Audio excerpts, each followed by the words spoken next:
My daughter has been out of contact for the past 5 years. Tonight at 3 a.m., a mysterious man called me, his voice choking with tears. Your daughter is in danger. Your daughter... Oh, bisio aspilia spies. Before I could finish my sentence, a door slammed shut and the line was completely cut off. In the dimly lit library of the solitary mansion, my hands trembled, my seasoned lawyer instincts roaring that this was no joke. I had to uncover the truth before it was too late. This story starts quietly, but it won't leave you unchanged. One small thing before we start, drop a comment and let me know. Has anyone ever tried to come between you and family? Yes or no? I read every comment you leave. Some details are fictionalized for storytelling purposes. What matters most is the lesson this story carries. The phone rang at 3 in the morning, shattering the library silence like a gunshot. I set down my bourbon glass and stared at the screen. Unknown number. At 62 years old, after spending 3 decades winning cases in federal courtrooms, I'd learned to trust my instincts. Nobody calls at 3 a.m. with good news. Garrison Vance, I answered, sobbing. Desperate, ragged sobbing from a young man mid-20s, I guessed barely able to form words through whatever terror had seized him. Your daughter, he choked out. Your daughter is in danger. Your daughter... Who is this? I stood, every muscle in my body going rigid. Where is my daughter? There's no time. The voice dropped to a whisper. I shouldn't be... A door slammed in the background. The line went dead. I hit redial. The number rang once, then an automated voice. The number you have dialed is not in service. I tried again. Same result, again. Nothing. My hands shook as I set the phone on the oak table where 5 generations of Vance family lawyers had worked. The mansion around me stood silent in the way it had since my wife died 3 years ago. Vast, empty waiting. I'd been alone in this house for so long that silence had become a companion. But tonight that silence felt different. Dangerous. Cassandra. I hadn't heard my daughter's voice in 1,825 days. I'd counted every single one. The stranger's sobbing echoed in my mind as I walked through the dark hallway to the east wing. My feet knew the path, without thinking I'd walked it hundreds of times over the past 5 years, always at night, always alone. The door to Cassandra's bedroom stood closed just as she'd left it. I pushed it open. Moonlight fell across furniture exactly where she'd arranged it at 17. Blue curtains she'd chosen herself. Books alphabetized on shelves. Her forensic science degree from Georgetown framed on the wall she'd invited me to graduation, at least. Let me sit in the back row. Didn't speak to me afterward. That was 6 years ago, before everything broke. I sat on the edge of her bed and pulled out my phone, scrolling to the last message she'd ever sent me. 3 lines. Not even a phone call and email. Dad, I'm getting married next month. I've decided it's best if you don't attend. Cassandra. April 2020. I'd stood outside the church gate that day anyway, watching guests stream through the entrance of St. Catherine's in Richmond. White dress spring flowers string quartet. I saw her arrive in a car I didn't recognize, wearing a gown I'd never seen, holding the arm of a man I'd met exactly once. Vance Sterling. The name still tasted like poison. I'd sent birthday cards every year since, all returned unopened. I'd called every Christmas Eve. Voicemail never returned. I'd written letters explaining, apologizing, begging her to just talk to me for 5 minutes. Silence. What kind of danger required a sobbing stranger to risk everything at 3 a.m.? The question burned through my lawyer's mind, trained to see patterns, to find the thread that unraveled the whole case. A young man terrified enough to cry, desperate enough to call a number he shouldn't have. He knew something. Something about Cassandra. Something urgent enough to override his fear. But I didn't even know where she lived anymore. The wedding announcement said Richmond, but she could be anywhere now. The private investigator I'd hired 3 years ago, against every instinct that told me to respect her boundaries, had found an address, a job at a medical research firm, a life that didn't include me. I'd paid him and then deleted the file. If she wanted me gone, I'd stay gone. Except tonight someone had shattered that silence. I stood and walked to her window, looking out over the Virginia estate where she'd grown up. The gardens her mother had planted, the oak tree her grandfather had climbed, the rose bushes that bloomed every spring, whether anyone was here to see them or not.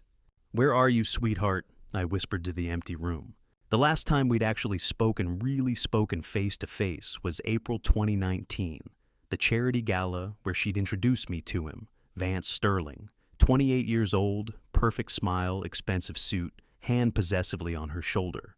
Something in his eyes made my prosecutor instinct scream. Not something I could name, not something I could prove, just a coldness behind the charm. I'd pulled her aside that night, told her I had concerns, asked her to be careful to take her time to let me run a background check, just standard due diligence, the kind I'd done for 30 years in federal court. She'd looked at me like I'd slapped her. "You don't trust my judgment," she'd said. Quiet, deadly quiet. "I trust you. I don't trust him. You don't even know him. Cassandra, I'm asking you to wait 6 months. Let you what, Dad? Investigate my fiancé like he's a criminal. Control my life like Mom never could. Or si sai, that's died." The accusation hit like a blade. My wife had died the year before, cancer slow and cruel. Cassandra's grief had been complicated, wrapped in old resentments I'd never fully understood. And I'd stepped directly into that wound. And that's not what this is, I'd said. But it was too late. I saw it in her eyes, the door closing. The daughter I'd raised alone after her mother's death, the brilliant girl who'd inherited my analytical mind, and her mother's fierce independence looked at me like I was a stranger.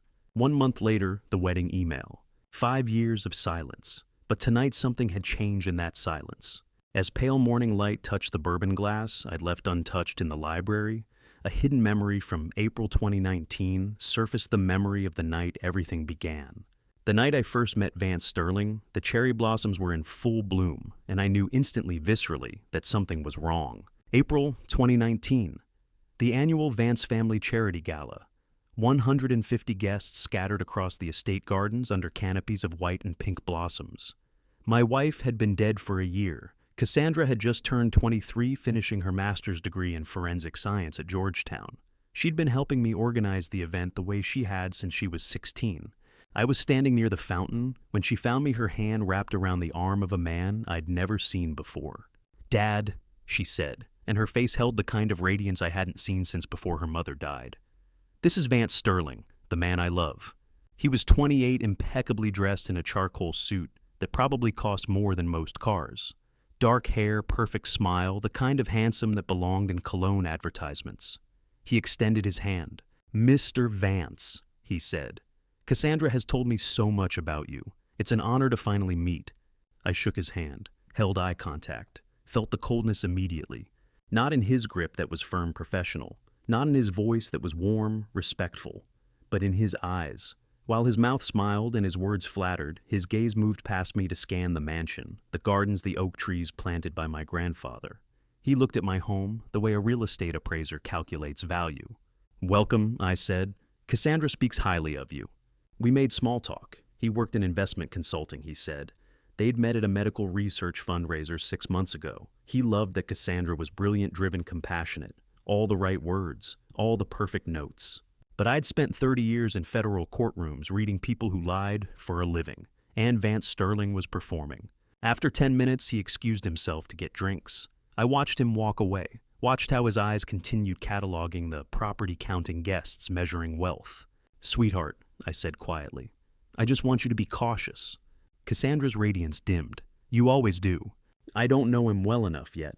Let's take time to run a background check like he's a criminal? That's not what I'm saying." But it was, and we both knew it. She looked at me with something I'd never seen in her eyes before. Disappointment, hurt, the realization that her father didn't trust her judgment. "Mom always said you saw threats everywhere," she whispered. Then she walked away. That was the last time my daughter looked at me with anything like trust. How many fathers have watched their daughters introduce the man who will destroy them and known it and been powerless to stop it? I stood in the dawn-lit library 6 years later, that memory burning like acid. The 3 a.m. call echoed in my mind, a sobbing stranger, a warning about danger, a line gone dead. I picked up my phone and tried the number again. Automated voice. "The number you have dialed is not in service." Again, same result. I called my phone company, waited through automated menus until I reached a human. "I need help tracing a call I received at 3 a.m., I said. The technician pulled up the records. "That number shows as a disposable SIM card, sir. Prepaid, already deactivated. There's no way to trace it back to a user." "Can you tell me anything about it?" Only that it was activated yesterday afternoon and deactivated within minutes of calling you. Whoever used it knew exactly how to avoid being tracked. I thanked him and hung up. 7 in the morning. I stood in the kitchen making coffee I wouldn't drink, staring at nothing, trying to piece together fragments. A terrified caller, my estranged daughter, 5 years of silence that might not be silence at all. My laptop chimed. New email, unknown sender, no subject line. I opened it. 2 lines of text, no signature, no context. Meet me, Wednesday 2 p.m., Riverside Cafe, Chester. Come alone, Dr. C.B. That was all. Chester was a small town 1 hour north of Richmond, far enough for discretion, close enough to reach. The kind of place you chose when you didn't want to be seen. Dr. C.B., a medical professional, someone using only initials, someone who knew to contact me, someone who knew something. I read the message 3 times, the careful distance of it, the specific location and time, the warning to come alone. After 30 years in federal courtrooms, I'd learned to read fear in a voice, desperation in a message. This email screamed both. Whoever Dr. CB was, she was terrified of being traced. The disposable phone, the anonymous email, the public location an hour away. Every choice designed to create distance to avoid detection. But she'd contacted me anyway. That meant whatever she knew was urgent enough to override her fear. I checked the calendar. Today was Monday. Wednesday was 2 days away. 48 hours to wait, while my daughter faced whatever danger the sobbing caller had warned about. I stared at the screen. 2 lines from a stranger, an anonymous summons. A meeting that could be a trap, could be a hoax, could be the beginning of understanding what had happened to the daughter I hadn't spoken to in 1,825 days. I didn't reply to the email. Didn't need to. Dr. CB had chosen a public cafe in daylight she wanted, witnesses' safety and escape route. She'd be there whether I confirmed or not. In 30 years practicing law, I'd learned one crucial thing. The person trembling when they contact you usually holds the most dangerous truth. I closed the laptop.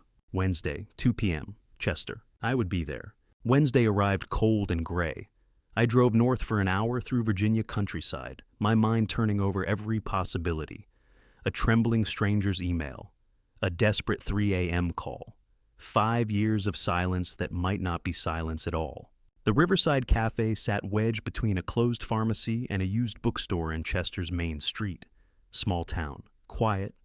The kind of place where people noticed strangers. She was already waiting when I arrived, dark coat, trembling hands wrapped around a coffee cup she hadn't touched. I recognized her immediately, not from having met her before, but from the specific kind of fear in her eyes, the fear of someone about to destroy their own life to save someone else's. She stood when I entered, 40 years old, I guessed, professional clothes beneath the coat, dark circles under eyes that hadn't slept. "Mr. Vance?" she asked quietly. I nodded and sat across from her in the corner booth. Far from windows, back to the wall, she'd chosen carefully. "I'm Dr. Chloe Beck," she said, chief obstetrician at Richmond Women's Hospital. "My sister Harper Finch, she kept our mother's name after the divorce as a nurse at Richmond Fertility Specialists." I kept my face neutral. "Go on." 2 months ago, Harper came to my house at midnight. She was crying so hard she could barely speak. Dr. Beck's hands shook around the coffee cup. She told me something she'd done. Something she'd been paid to do. Paid by whom? Vance Sterling. She met my eyes. "Your son-in-law paid my sister $120,000 in 6 separate transfers over 18 months. The payment started during your daughter's first IVF cycle." The cafe suddenly felt very small and very quiet. "And what did he pay her to do?" I asked, though some part of me already knew. "To swap the sperm donor sample during the second IVF cycle." Dr. Beck's voice stayed clinical precise. A doctor delivering a diagnosis. Cassandra and Vance had been trying to conceive naturally for 2 years. When that failed, they went to Richmond Fertility Specialists. Standard IVF protocol. Except during the procedure, Harper was instructed to substitute a different donor's genetic material than what was documented in the official records. I felt my hands curl into fists beneath the table. Why would Vance Sterling pay to use a different donor? 6,000 and we and ballad. Because he needed the baby to not be genetically his. He needed proof of infidelity that didn't exist. She took a breath. "Mr. Vance, why are you telling me this? Why now?" "Because your daughter is 9 months pregnant," Dr. Beck said quietly. And when that baby is born, Vance Sterling is going to destroy her. She reached into her bag and pulled out a manila envelope, slid it across the table. My sister kept copies. She was terrified, but she kept evidence. She knew what she'd done was wrong. She knew eventually she'd have to. Dr. Beck stopped composing herself. Open it? I did. The first document was a prenuptial agreement, 23 pages. I'd never seen it before. Cassandra had never mentioned signing one, though that wasn't surprising given our estrangement. I flipped through the standard clauses: asset division, property rights, inheritance protections. Then I saw page 7. Dr. Beck reached across and tapped a highlighted paragraph. Section 4.2, she said, infidelity clause.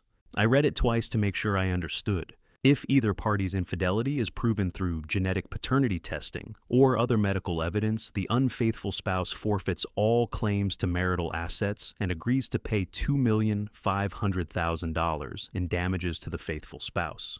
Additionally, any inheritance or family trust funds shall be redirected to the faithful spouse as compensation for breach of marital contract. 30 years in federal courtrooms, I'd seen fraud, embezzlement, conspiracy. But this was different. This was a 6-year plan to destroy one woman. Keep reading, Dr. Beck said. The next document was a medical record, Vance Sterling's name at the top. Diagnosis from a Richmond urologist dated 4 years ago, before the wedding, before the engagement, before he'd even met Cassandra at that charity gala. Complete azoospermia, 0% sperm motility, congenital bilateral absence of vas deferens. Medical conclusion. Patient is 100% infertile. Natural conception impossible. He knew, I said quietly. Dr. Beck nodded. 4 years before he married your daughter, Vance Sterling was diagnosed as completely infertile. He knew from the beginning that any child would require a sperm donor. The IVF wasn't about starting a family. It was about building the trap. Yes, her voice cracked. He married her, made her fall in love with him, convinced her to sign this prenup, went through the motions of trying for a baby naturally, knowing it would fail, then suggested IVF knowing he'd already bribed Harper to swap the donor sample. All of it designed so that when the baby is born, he can demand a DNA test, prove the child isn't genetically, accuse Cassandra of infidelity, invoke this clause, and take everything. I stared at the documents spread across the table, the prenup, the medical records, the bank transfers to Harper Finch. How much is at stake? Dr. Beck asked quietly. $8 million, I said. The Vance family trust, 5 generations of accumulated wealth. Cassandra is the sole heir now that her mother is dead. So he gets $2.5 million in damages plus the entire $8 million inheritance. $10.5 million total. My voice sounded distant clinical, the lawyer in me calculating while the father in me screamed, for 6 years of work. He designed this before the wedding, before the engagement, before the charity gala, where I'd shaken his hand and felt the coldness in his eyes. He'd researched my family, found Cassandra, learned about the inheritance, built a plan so meticulous, so patient, that it had taken 6 years to spring. I looked down at the prenuptial agreement Dr. Beck had spread across the cafe table. Page 7, bottom right corner, my daughter's signature, round, confident, trusting handwriting. Vance Sterling dated April 2020, just 3 days before her wedding. She'd signed her own trap without knowing it existed. Leaving the Riverside Cafe, I gripped the steering wheel tightly on my drive back to Richmond, unable to shake the image of the trap my daughter had signed. Then I gathered the documents, walked to my car, and started the hour-long drive back to Richmond. The road gave me too much time to think, and suddenly a memory I'd dismissed years ago surfaced with perfect, terrible clarity. October 2018. 6 months before the charity gala, where I'd first shaken Vance Sterling's hand.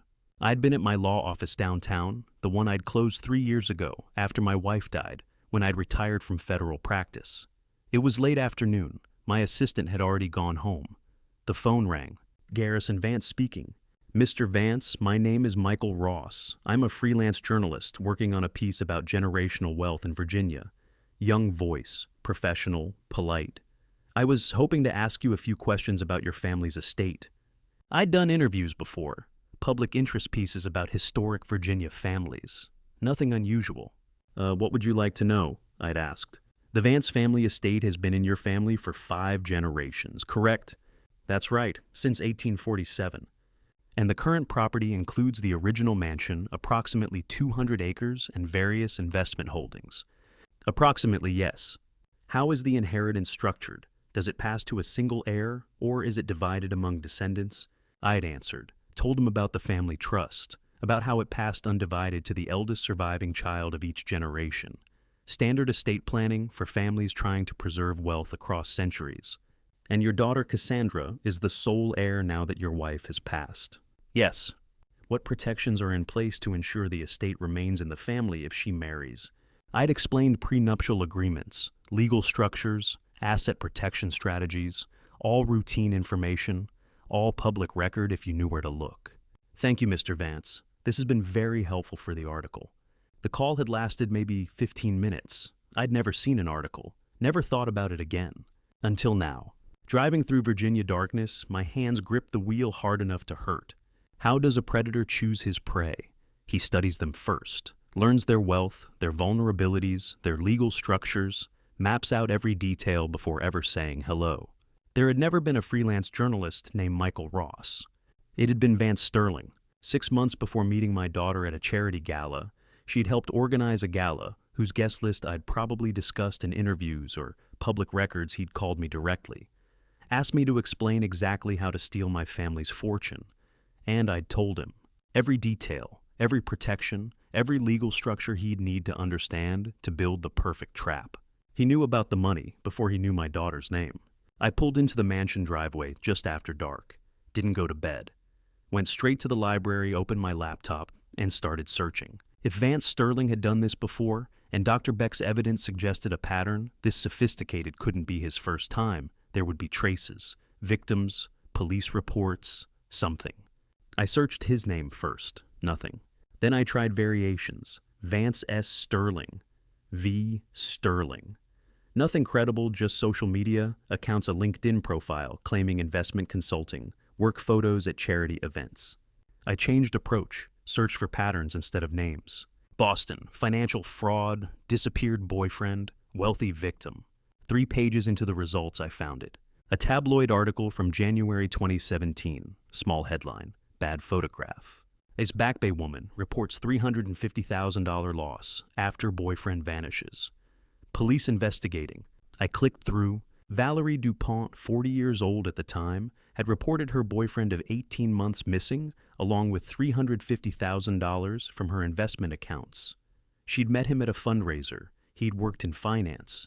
They'd moved in together. She'd trusted him with access to certain accounts for estate planning purposes. One morning, she'd woken up to find him gone. Money gone, no note, no explanation. Just empty closets and empty accounts.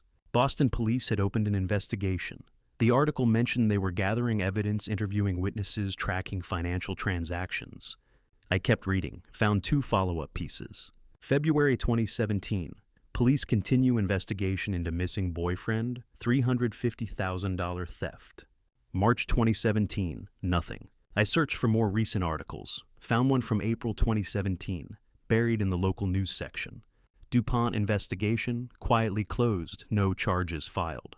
The article was 3 paragraphs. Authorities had opened the case in January, gathered evidence for 3 months, then the investigation was quietly closed. No arrests, no explanation. Case sealed by order of the district attorney's office. Valerie DuPont had declined to comment. I searched for the suspect's name in the original articles. Never mentioned. The photo they'd included was deliberately obscured, pixelated face, blurred features. But the physical description was there. Male, late 20s, dark hair, finance background, charming, well-dressed, met victim at charity fundraiser. 3 months of investigation, then nothing. Cases don't just close themselves. I'd worked in federal courtrooms for 30 years. I knew exactly what it took to make a criminal investigation disappear. Not just stop disappear, sealed records, no charges, no explanation. It required money, serious money, or power, serious power, or someone with both who had a reason to protect Vance Sterling. The timeline fit perfectly. Boston in 2017, 8 years ago.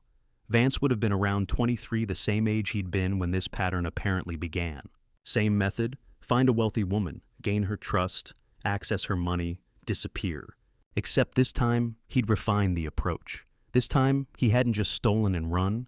He'd married the target, built a 6-year trap, made it legal, made it look like her fault. I stared at the screen at the words, "Case quietly closed," glowing in the darkness of my library.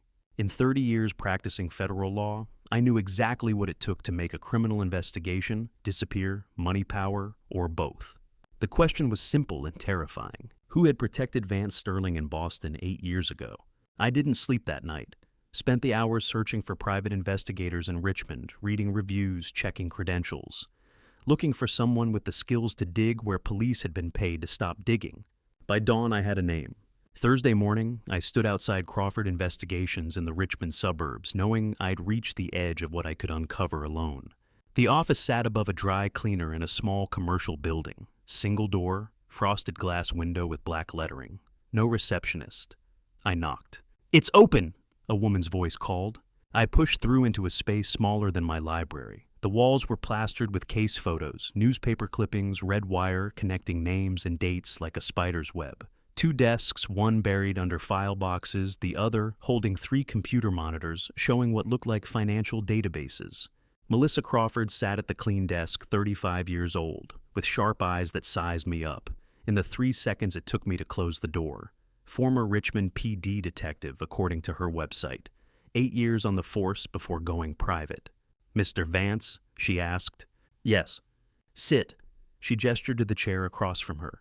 "You said on the phone it was urgent. Family matter, time sensitive, start from the beginning." I did. Told her about the 3 a.m. call, about meeting Dr. Chloe Beck in Chester, about the IVF fraud Harper Finch bribed to swap sperm samples during my daughter's 2nd cycle, about the prenup trap with its infidelity clause designed to steal everything, about Vance Sterling's medical records proving he'd been completely infertile for 4 years before the wedding. I told her about the journalist call from October 2018, about researching my family's wealth 6 months before ever meeting Cassandra, about the Boston victim Valerie DuPont, who'd lost everything to a man matching Vance Sterling's description before the investigation mysteriously closed. Melissa listened without interrupting, took notes on a yellow legal pad, didn't react when I mentioned the dollar amounts, didn't flinch when I described the scheme. When I finished, she set down her pen. 10 years ago, she said quietly, my younger sister Emily met someone like Vance Sterling, charming, attentive, perfect on paper. They dated for 6 months. He convinced her to invest her life savings in a business opportunity he was developing. $40,000, everything she had. Melissa's jaw tightened. One morning, she woke up and he was gone. Money gone. Phone disconnected. The business never existed. She filed a police report. They opened an investigation, then it quietly closed. No explanation, no charges. She looked at the wall of case photos. 2 months later, my sister was dead. Pills and vodka. The shame destroyed her faster than the financial loss. She couldn't face what she'd trusted, what she'd believed, what she'd lost. The office fell silent. We both knew what it meant to watch someone you love walk into a trap you could see, but they couldn't. That's why I left Richmond PD, Melissa continued, because the system couldn't or wouldn't stop men like that. So I do it privately now, one case at a time. She pulled a contract from her desk drawer and pushed it across the table. I need full access, she said. Bank records, phone records, emails, anything you have on Vance Sterling. Anything Dr. Beck gave you. Anything you found on your own. I work fast, but I need everything. I signed without reading it. Melissa raised an eyebrow. Most clients ask about the fee before signing. This is my daughter. She nodded slowly. Then we don't have time to waste. I'll start with digital forensics phone records, financial transactions, the electronic trail he thinks he's hidden. These men are meticulous, but they're not perfect. There's always a crack somewhere.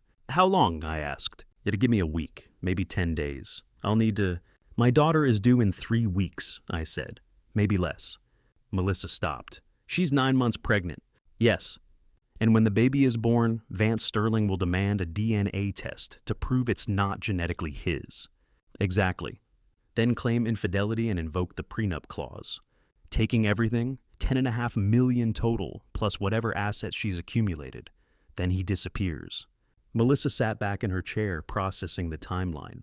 3 weeks, she said quietly. How do you build a case in 3 weeks when the predator has been planning for 6 years? I can move faster, Melissa said. Cut corners. Focus on the critical evidence, the IVF fraud, the medical records, the Boston connection. But if we rush and miss something, if there's a hole in what we build, a lawyer will drive a truck through it. But what's the alternative? I asked. We move fast and we're perfect. No mistakes, no gaps. Every piece of evidence documented, verified, legally obtained. We build something so airtight that when we present it to police, to lawyers, to whoever needs to see it, there's no room for doubt. Can that be done in 3 weeks? I don't know, she admitted. But I know what happens if we don't try. She opened her laptop, fingers already moving across the keyboard. One more thing, she said without looking up. If Vance Sterling realizes we're investigating, he'll accelerate his timeline. He'll spring the trap early before we're ready. So, we work quietly. No contact with Cassandra. No confrontation with Vance. No ripples. Understood. You said Dr. Beck gave you bank transfer records showing payments to Harper Finch. That's on. I pulled out the manila envelope and spread the documents across her desk.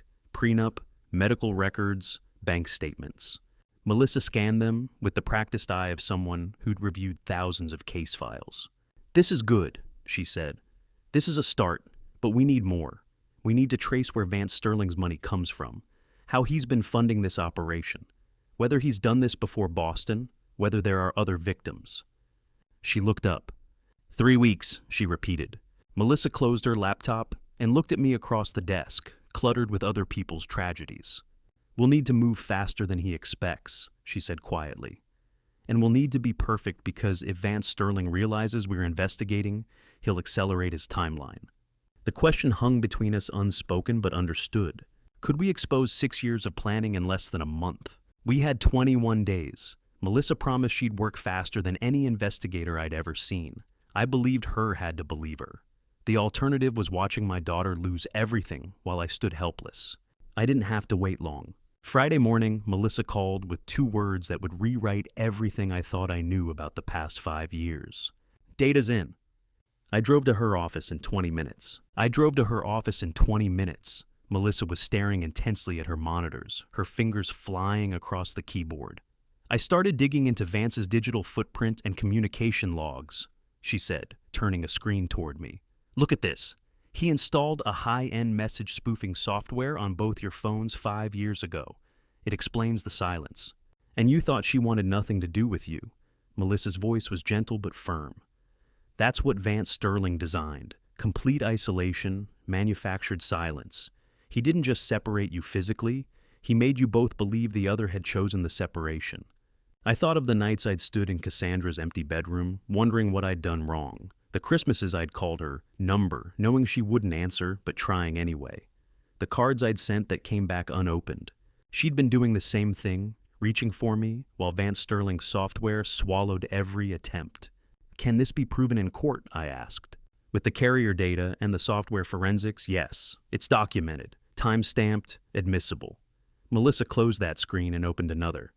But there's more. She pulled up medical records. I recognized the Richmond Fertility Associates letterhead. Vance Sterling's patient file. Took some creative sourcing to get this, and I'd rather not explain how, but it's verified. She highlighted a diagnosis dated March 2020. Complete male infertility. Azoospermia. 0% sperm motility. Irreversible condition. Genetic cause. Documented 5 years ago. I leaned closer to the screen, reading the clinical language that spelled out medical certainty. Vance Sterling could never father a child naturally. Ever. The diagnosis was absolute. When did he suggest I VF to Cassandra? I asked, though some part of me already knew. Melissa checked her notes. September 2023, 3 years after this diagnosis, during which he pretended they were trying naturally. 6 months. He'd known for half a year that conception was impossible without a donor, had sat with that knowledge, had planned, had decided exactly how to weaponize it. He didn't want a child, Melissa said quietly.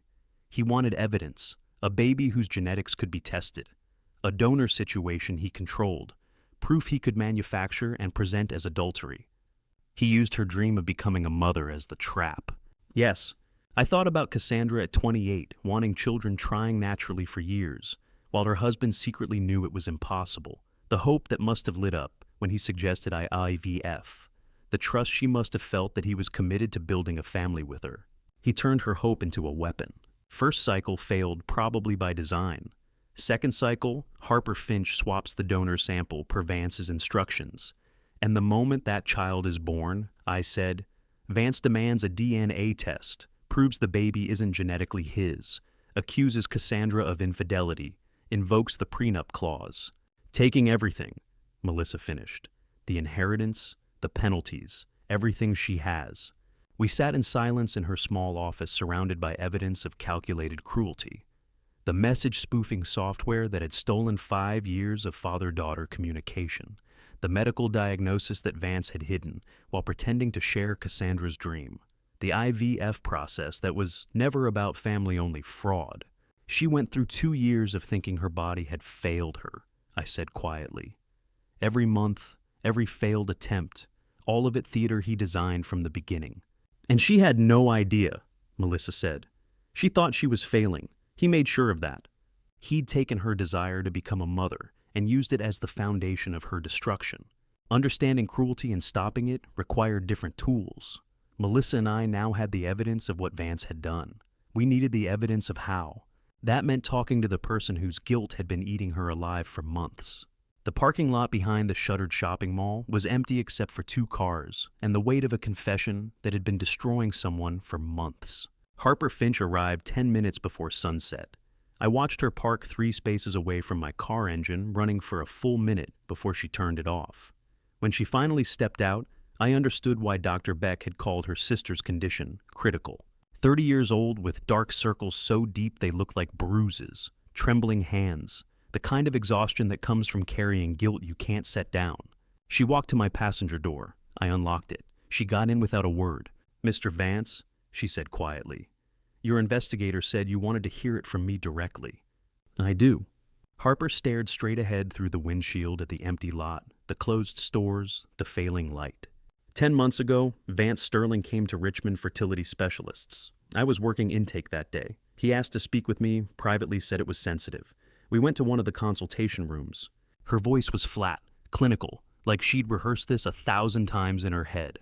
He said his wife carried genetic risks, said he needed to protect their future child, said he wanted to use a different donor than what would be in the official records for privacy reasons for safety. He offered me money. "How much?" I asked. $120,000. She said the number without inflection. In 6 separate transfers over 18 months, 7,000, 10,000, 5,000, 15,000, 8,000, then 75,000 at the end.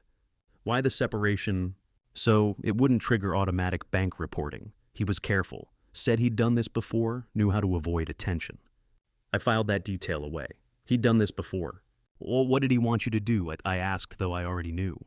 If they swap the sperm donor sample during your daughter's second IVF cycle, replace the designated donor's genetic material with a different sample he provided. Make sure the paperwork didn't reflect the change. Whose sample did you use? Lucas Thorne, a registered donor. Vance paid him $50,000 separately for his cooperation and silence. She finally turned to look at me. Her eyes were hollow. I was drowning in student debt. My mother needed surgery we couldn't afford. I told myself it was harmless, just switching one anonymous donor for another. The baby would still be healthy. Your daughter would still get what she wanted. But that's not why he wanted it done, I said. No, Harper's voice cracked. I didn't know about the prenup until 3 months ago. Vance came in for a follow-up consultation about the pregnancy timeline. He left his briefcase in the room. I was cleaning up and found a page that had fallen out. She pulled out her phone, showed me a photo she'd taken. A photocopy of page 7 from Cassandra's prenuptial agreement, the infidelity clause, the penalties, the inheritance forfeiture. That's when I understood what I'd done. I hadn't helped him protect a child. I'd helped him build a trap, a way to prove the baby wasn't genetically his so he could claim adultery, destroy your daughter's life, and take everything. Why didn't you come forward then? Because he'd already thought of that. She pulled up a text message on her phone. Show me the screen. From Vance Sterling's number, dated March 2025, if you speak out, you'll have nothing left to lose. Your license, your career, your freedom. Remember that. He threatened you, I said. Constantly. 47 messages over the past 10 months, reminders of what he'd done for me, warnings about what would happen if I talked, promises that it would all be over soon. Harper reached into the back seat and pulled out a cardboard box, set it on her lap. But 2 weeks ago, my sister Chloe called me, said she'd met with you, said your daughter was 9 months pregnant and running out of time. She asked me what kind of person I wanted to be when this was over. She opened the box. 6 months of bank statements with every deposit highlighted. Wire transfer receipts showing his name as sender, my name as recipient. And this. She handed me a USB drive. 47 text messages from his phone number. I kept screenshots of everything. The first one from last November. You just made the best decision of your life. The last one from 2 weeks ago. Just a little more. Then it's over. And all the threats in between. I watched Harper's face as she said it and understood the weight she had been carrying. The price of her silence had been her own soul, and she was here tonight to start paying it back. For Harper Finch, the price had been her soul, and she was here to pay it back. I'm going to lose my nursing license, she said quietly. Probably face criminal charges. I know that. I accept it. Then why come forward? Because your daughter is about to give birth. Harper's voice broke. She doesn't know what's waiting for her. She thinks she's bringing a baby into a loving family. She doesn't know her husband has been planning to destroy her for years. She doesn't know about the prenup trap or the DNA test or any of it. She pushed the box toward me.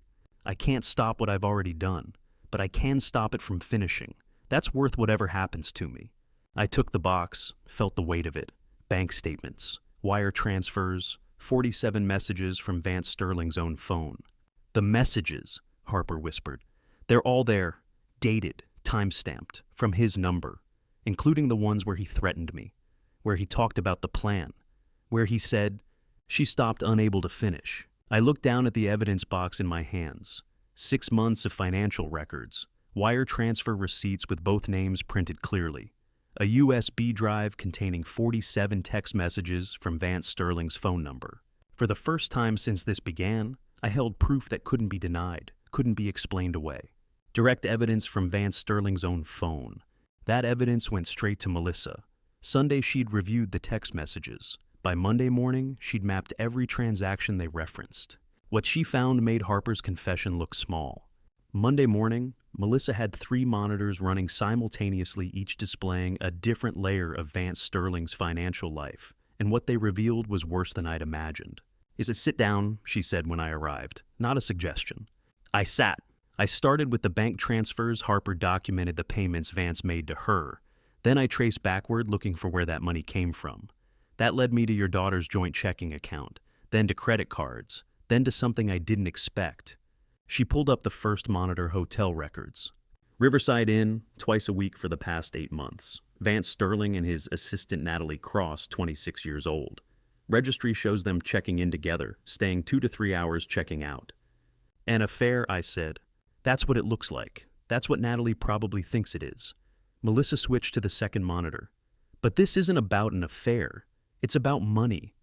Bank transaction logs filled the screen, highlighted entries, dates, amounts, patterns.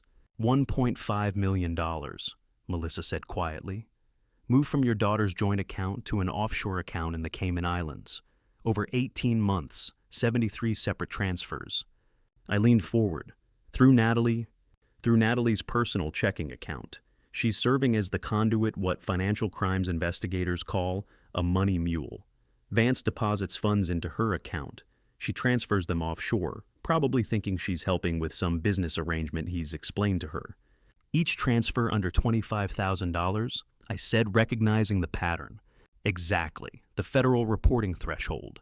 Anything $25,000 or higher triggers automatic IRS notification. Vance kept every single transfer below that line. 73 transactions, 18 months, each one precisely calculated to stay invisible. Melissa pulled up phone records. Text messages between them show Natalie has no awareness she's committing a federal felony. She thinks the relationship is genuine. She thinks the financial transactions are legitimate business. Meanwhile, Vance is systematically draining your daughter's assets and moving them beyond legal reach. I stared at the numbers. 73 transfers, $1.5 million, laundered through a 26-year-old woman who believes she was in a relationship. Does Natalie know about the prenup trap? I asked. No evidence she does. She's a victim too, just a different kind. Melissa switched to the third monitor. But there's more. I ran Vance Sterling's credit reports, bank statements, and transaction history going back 3 years. Found something that explains the desperation behind all of this. The screen showed gambling websites, online sports betting platforms, private poker game ledgers. $650,000 in gambling debts, Melissa said, accumulated over 3 years. Online betting private poker games with very dangerous people. He's been losing consistently, borrowing from progressively worse sources to cover previous losses. She pulled up another window. And to cover those gambling debts, he's been embezzling from his own clients. He works as an asset manager, handles investment accounts for retirees, families, people who trusted him with their life savings. The spreadsheet showed client names I didn't recognize, amounts ranging from $1,000 to $3,000. Transaction after transaction. $250,000 total, Melissa continued. Stolen over 18 months, small amounts at a time. 1,000 here, 3,000 there, just below the thresholds that would trigger compliance reviews. He's been stealing from people who can't afford to lose it. She leaned back in her chair. Added up. 1.5 million moved offshore. 650,000 in gambling debts still owed. 250,000 embezzled from clients. Plus, the money he paid, Harper paid Lucas Thorne, paid for the fake journalist, calls paid for the message spoofing software. Total damage, I asked. Nearly $3 million spent lost or illegally transferred, and he still owes $650,000 to creditors who don't forgive debt. I sat with that number. He was not just greedy, he was drowning, and somewhere along the way, he had decided my daughter was the lifeline that would pull him back to the surface. Nearly $3 million spent lost or illegally transferred, and he still owes $650,000 to creditors who don't forgive debt. Some of these people, Melissa pointed to names in the poker ledger, are the kind who break bones first and ask questions later. I understood then, really understood. Your daughter's $8 million inheritance isn't about greed, Melissa said. It's about survival. Vance Sterling is a desperate man who's been losing for years. He owes dangerous people. He's embezzled from clients who will eventually notice. He's committed federal crimes through Natalie that will surface. She closed the monitors one by one. At the prenup trap, the IVF fraud, the message, spoofing the 6-year plan, none of it was about being evil. It was about being desperate. He built this elaborate scheme because he's drowning in debt and legal exposure, and the only thing standing between him and complete destruction is your family's wealth. So he married my daughter to save himself, I said. He married your daughter to buy his life back. The $8 million covers his debts, lets him disappear to a country without extradition, starts over somewhere his creditors and his victims can't reach him. I thought about Cassandra, 9 months pregnant, in love with a man who'd seen her as a transaction from the first handshake, who'd calculated her value down to the dollar before ever asking her to dinner. How much time do we have? I asked. Your daughter's due date is in 2.5 weeks, maybe sooner. The moment that baby is born, Vance will demand the DNA test. If we're not ready with everything, evidence, legal strategy, protection for Cassandra, he wins. I stared at Melissa's final calculation on screen.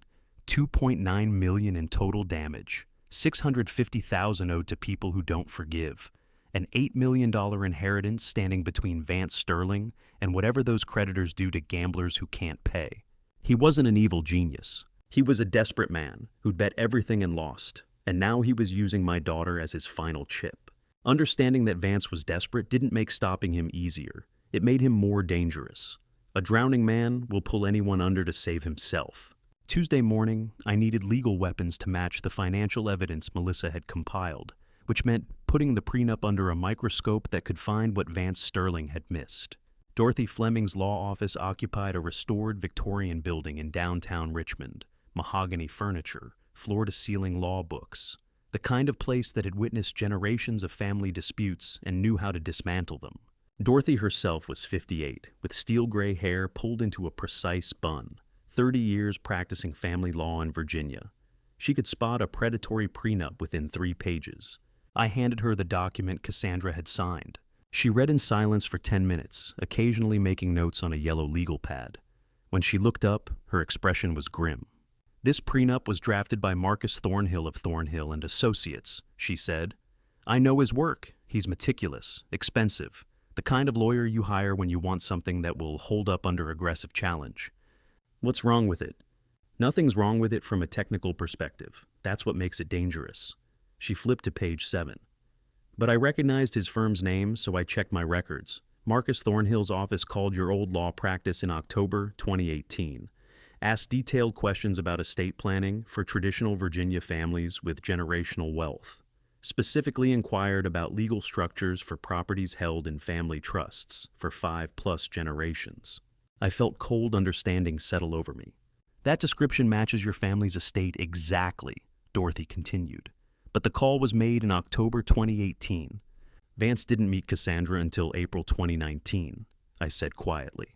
Exactly. He had a lawyer researching your family's legal structure a full year before the introduction, before the charity gala, before the first date. This wasn't opportunistic fraud. This was premeditated from the legal foundation up. The trap he'd spent 6 years building had a flaw he'd never noticed, and that flaw was our only advantage. Dorothy turned back to the prenup. You've already read page 7, she said. But did you notice the subclause at the bottom right corner, small print? She pointed.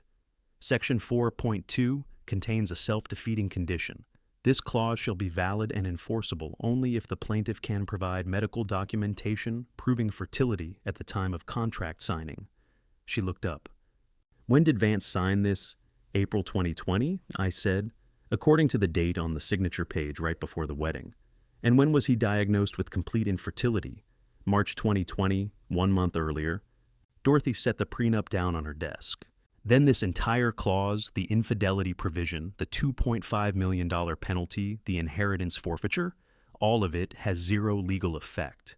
The contract explicitly requires the plaintiff to prove fertility at signing. Vance Sterling was medically documented as 100% infertile when he executed this agreement. So the trap doesn't work, I said.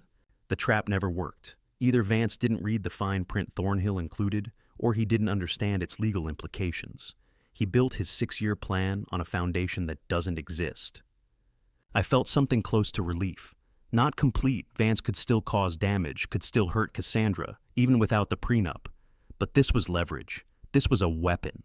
Can we use this in court? I asked. Absolutely. The moment Vance tries to invoke the paternity clause, we present his medical records from March 2020. The clause self-destructs. But legal protection wasn't enough. We needed criminal consequences, which meant involving the FBI. The name Melissa gave me was Agent Brooks' Financial Crimes Division.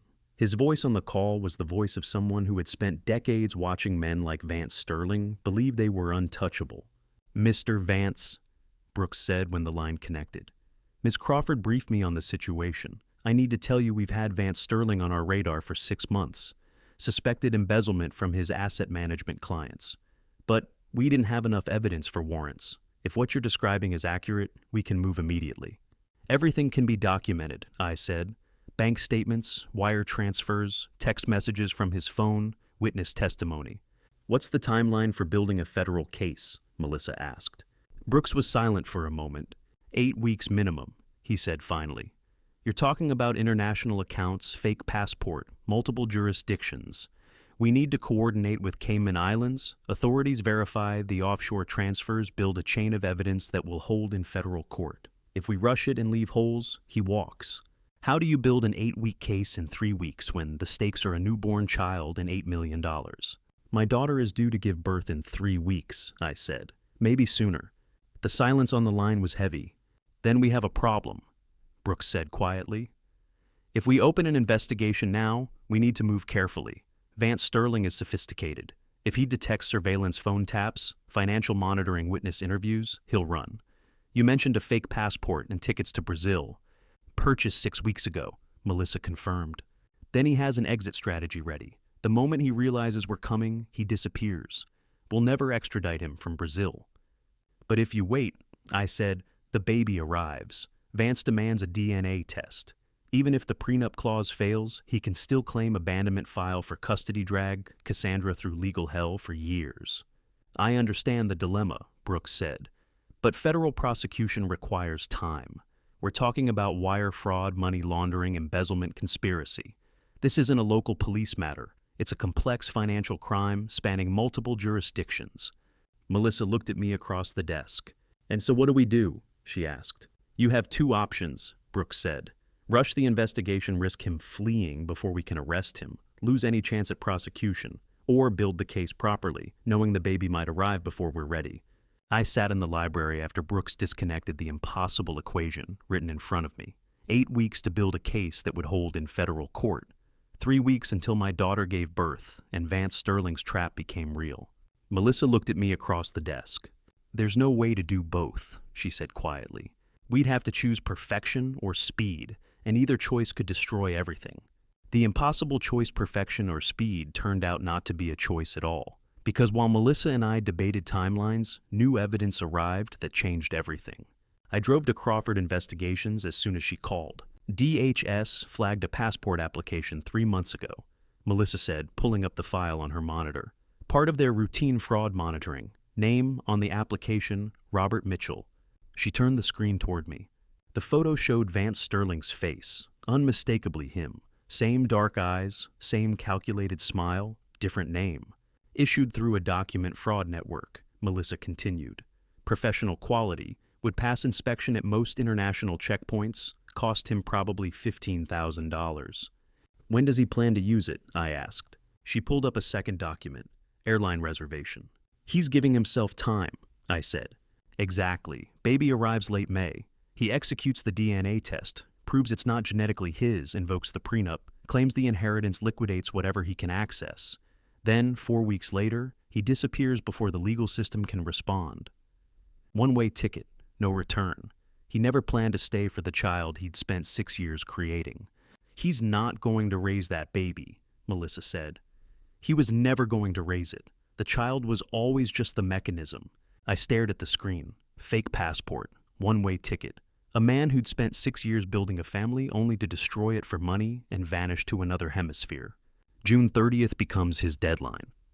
I said, "Everything has to happen before then, which means we have until late May to stop him, when the baby arrives and he makes his move." The evidence was mounting, but we needed everything documented, organized, ready for prosecution or confrontation or whatever this became.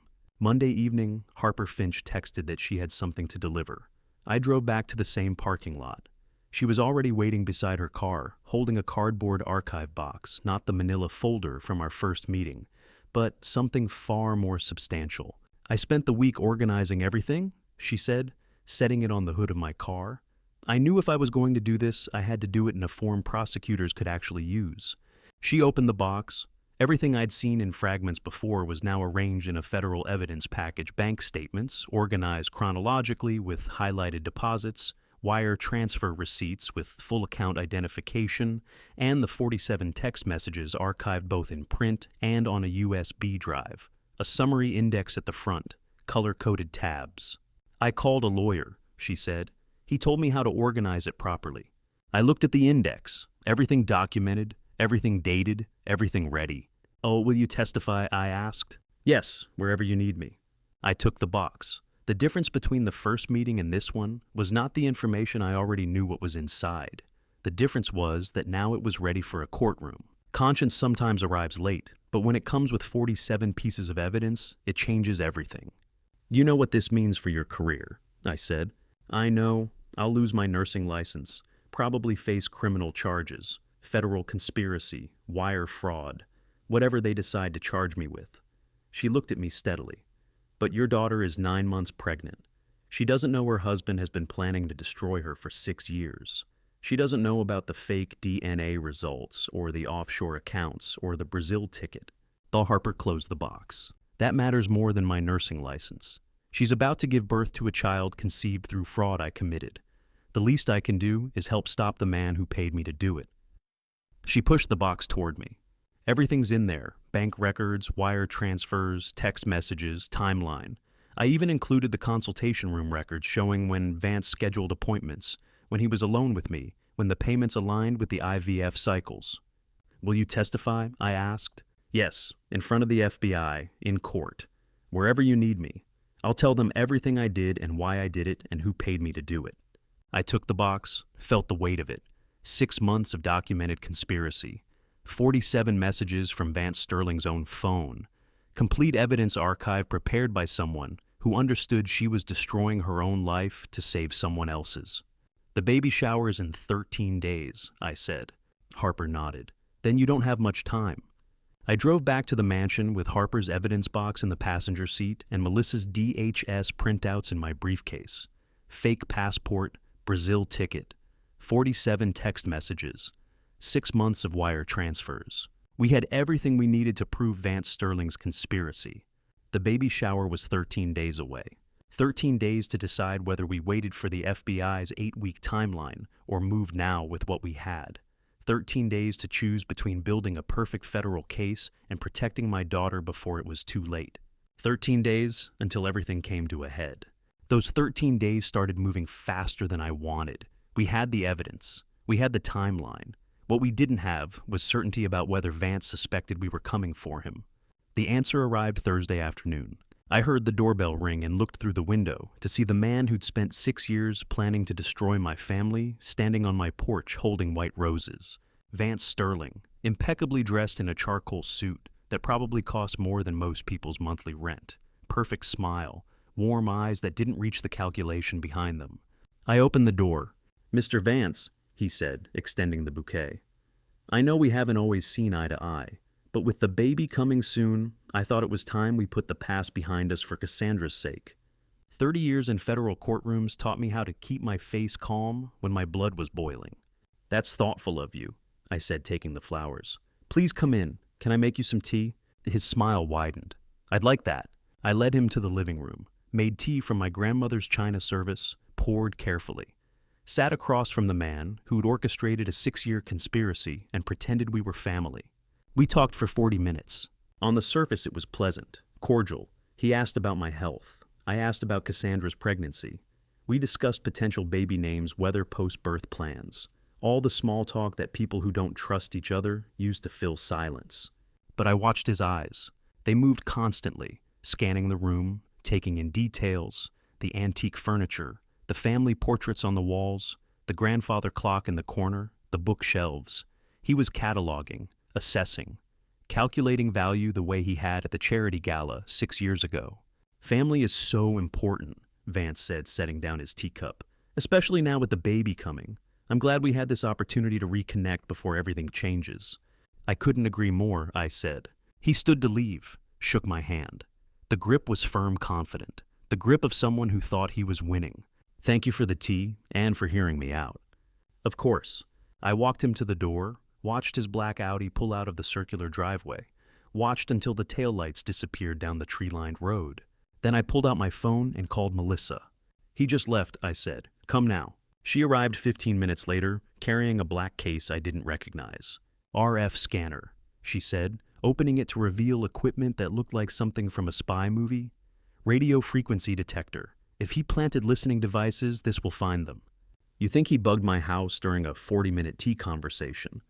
"I think a man who spent 6 years planning this doesn't make courtesy calls." She was right. Melissa started in the living room where we'd sat, moved the scanner slowly across the furniture, the walls, the decorations.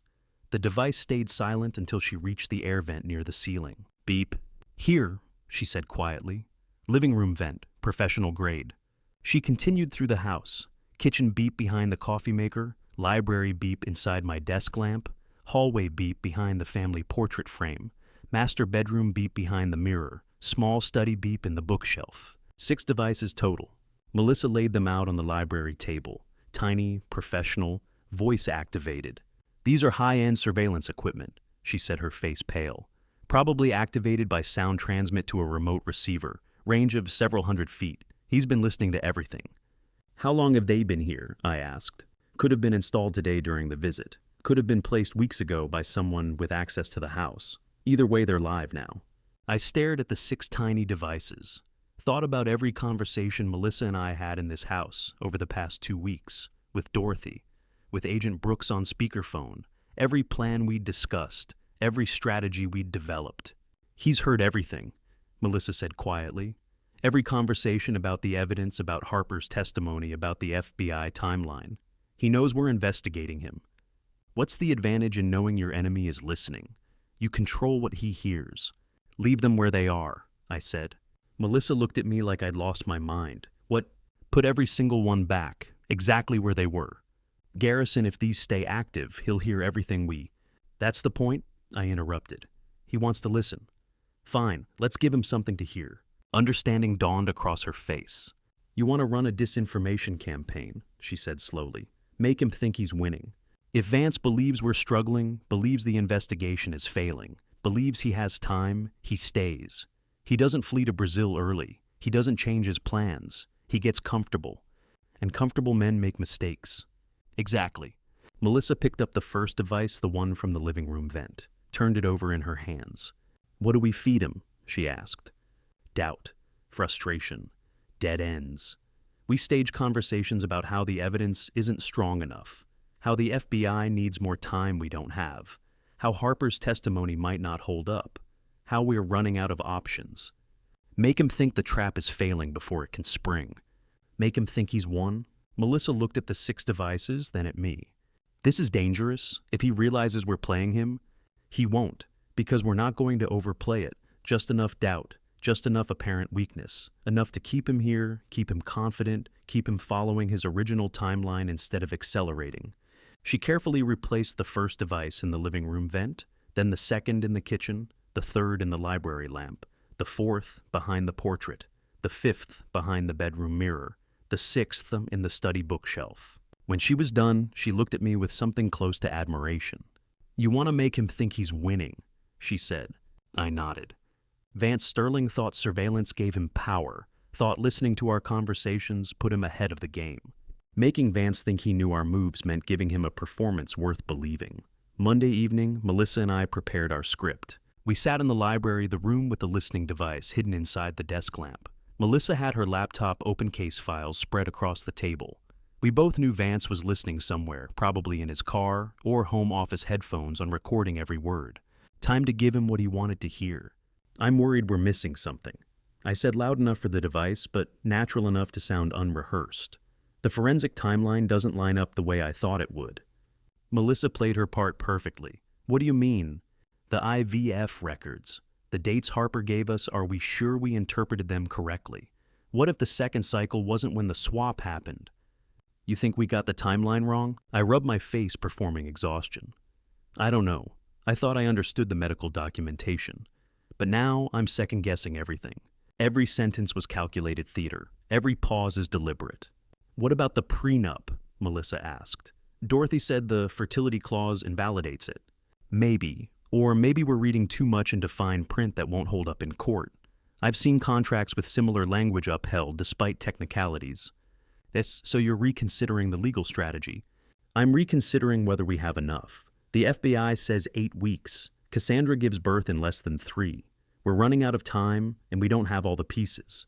Melissa shuffled papers. The financial transfers, are they enough? Vance could claim those were legitimate business transactions. Harper could recant her testimony under pressure. The passport authentication. What if the documents Homeland Security flagged aren't actually his on Basir? I watched my reflection in the library window. Former federal prosecutor who'd spent 30 years building cases, now performing doubt about evidence I knew was airtight. The role reversal created a strange cognitive dissonance.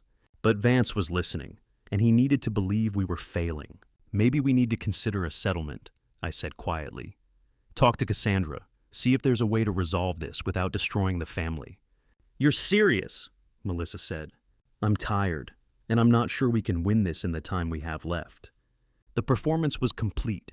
Doubt, frustration, defeated exhaustion, wrong dates, incorrect financial amounts, fabricated uncertainty about passport forensics. Vance Sterling would hear exactly what made him dangerous. Confirmation that his plan was working, that we were scrambling, that he had time. Melissa and I sat in silence for another minute. Then she closed her laptop. Good, she whispered, too quiet for the device. I nodded. We'd planted the seeds. Now we waited to see if Vance would get comfortable enough to stay, instead of running. Tuesday evening, my phone rang. Agent Brooks. Mr. Vance, he said. Something's happened. Something significant. I put him on speaker, walking to my study, the room, without a listening device. What is it? 3 hours ago, Natalie Cross walked into the Richmond FBI field office. alone, asked to speak with someone about financial crimes and Vance Sterling. I sat down. What? She brought evidence. Recordings of Vance discussing the offshore accounts with her. Text messages about timing the IVF fraud. Financial records showing the transfers through her personal account.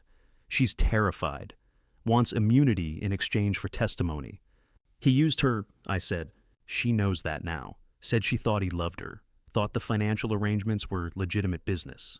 Then she found documents in his car 2 days ago, printouts about the Brazil tickets notes, about liquidating assets, timeline calculations.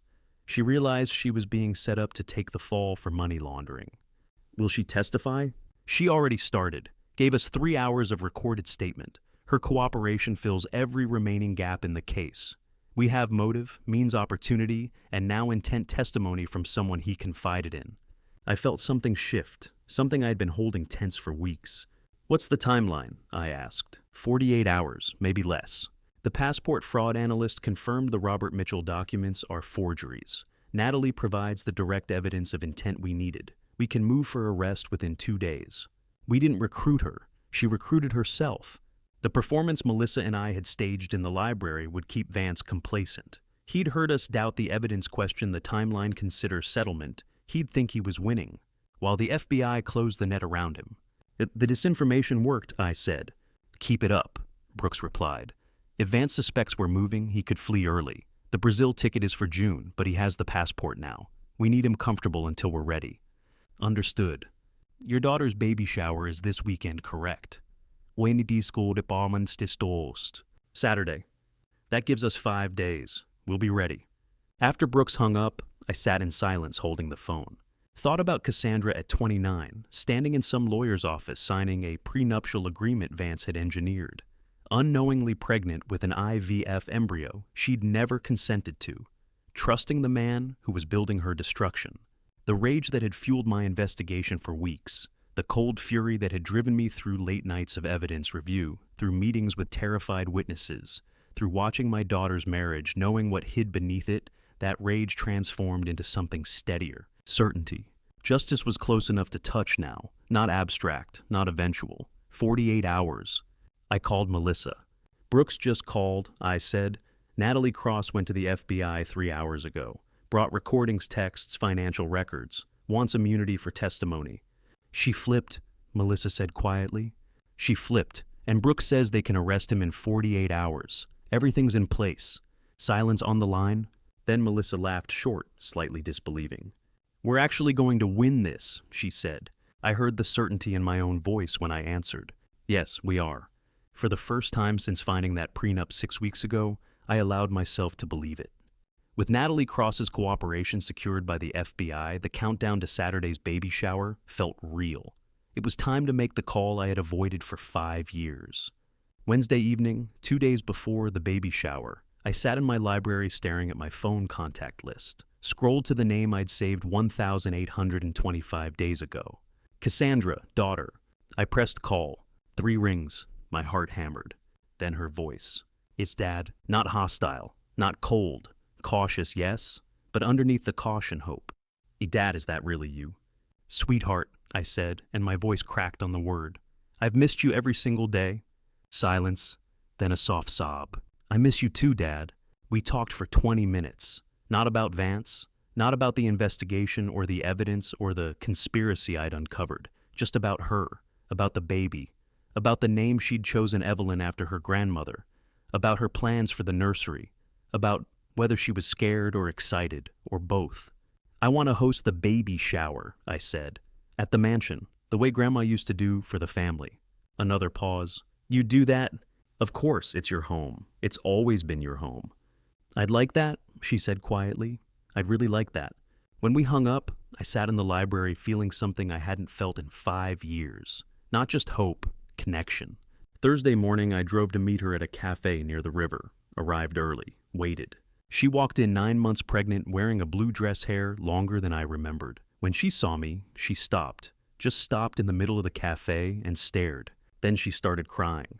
I stood. She walked over. Didn't say anything. Just stepped into my arms. First hug in 5 years. She was warm and solid and very, very pregnant.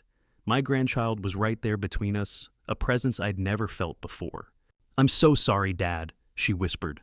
"For all of it, for the wedding, for the silence, for everything." "You don't need to apologize for anything," I said. We sat, ordered coffee decaf for her, talked about becoming a grandfather, about her childhood at the mansion, about memories from before everything broke. She asked if I was okay, really okay.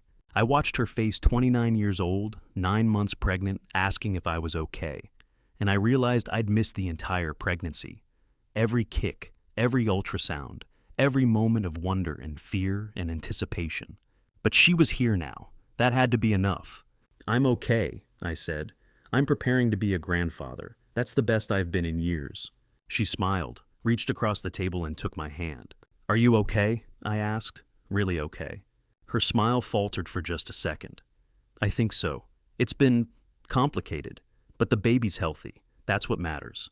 I wanted to tell her everything right then, about Vance, about the trap, about the FBI moving in tomorrow, but the cafe was public, the timing was wrong, and she looked so peaceful sitting there with her hand on her belly that I couldn't bear to shatter it yet. 24 more hours, then she'd know everything.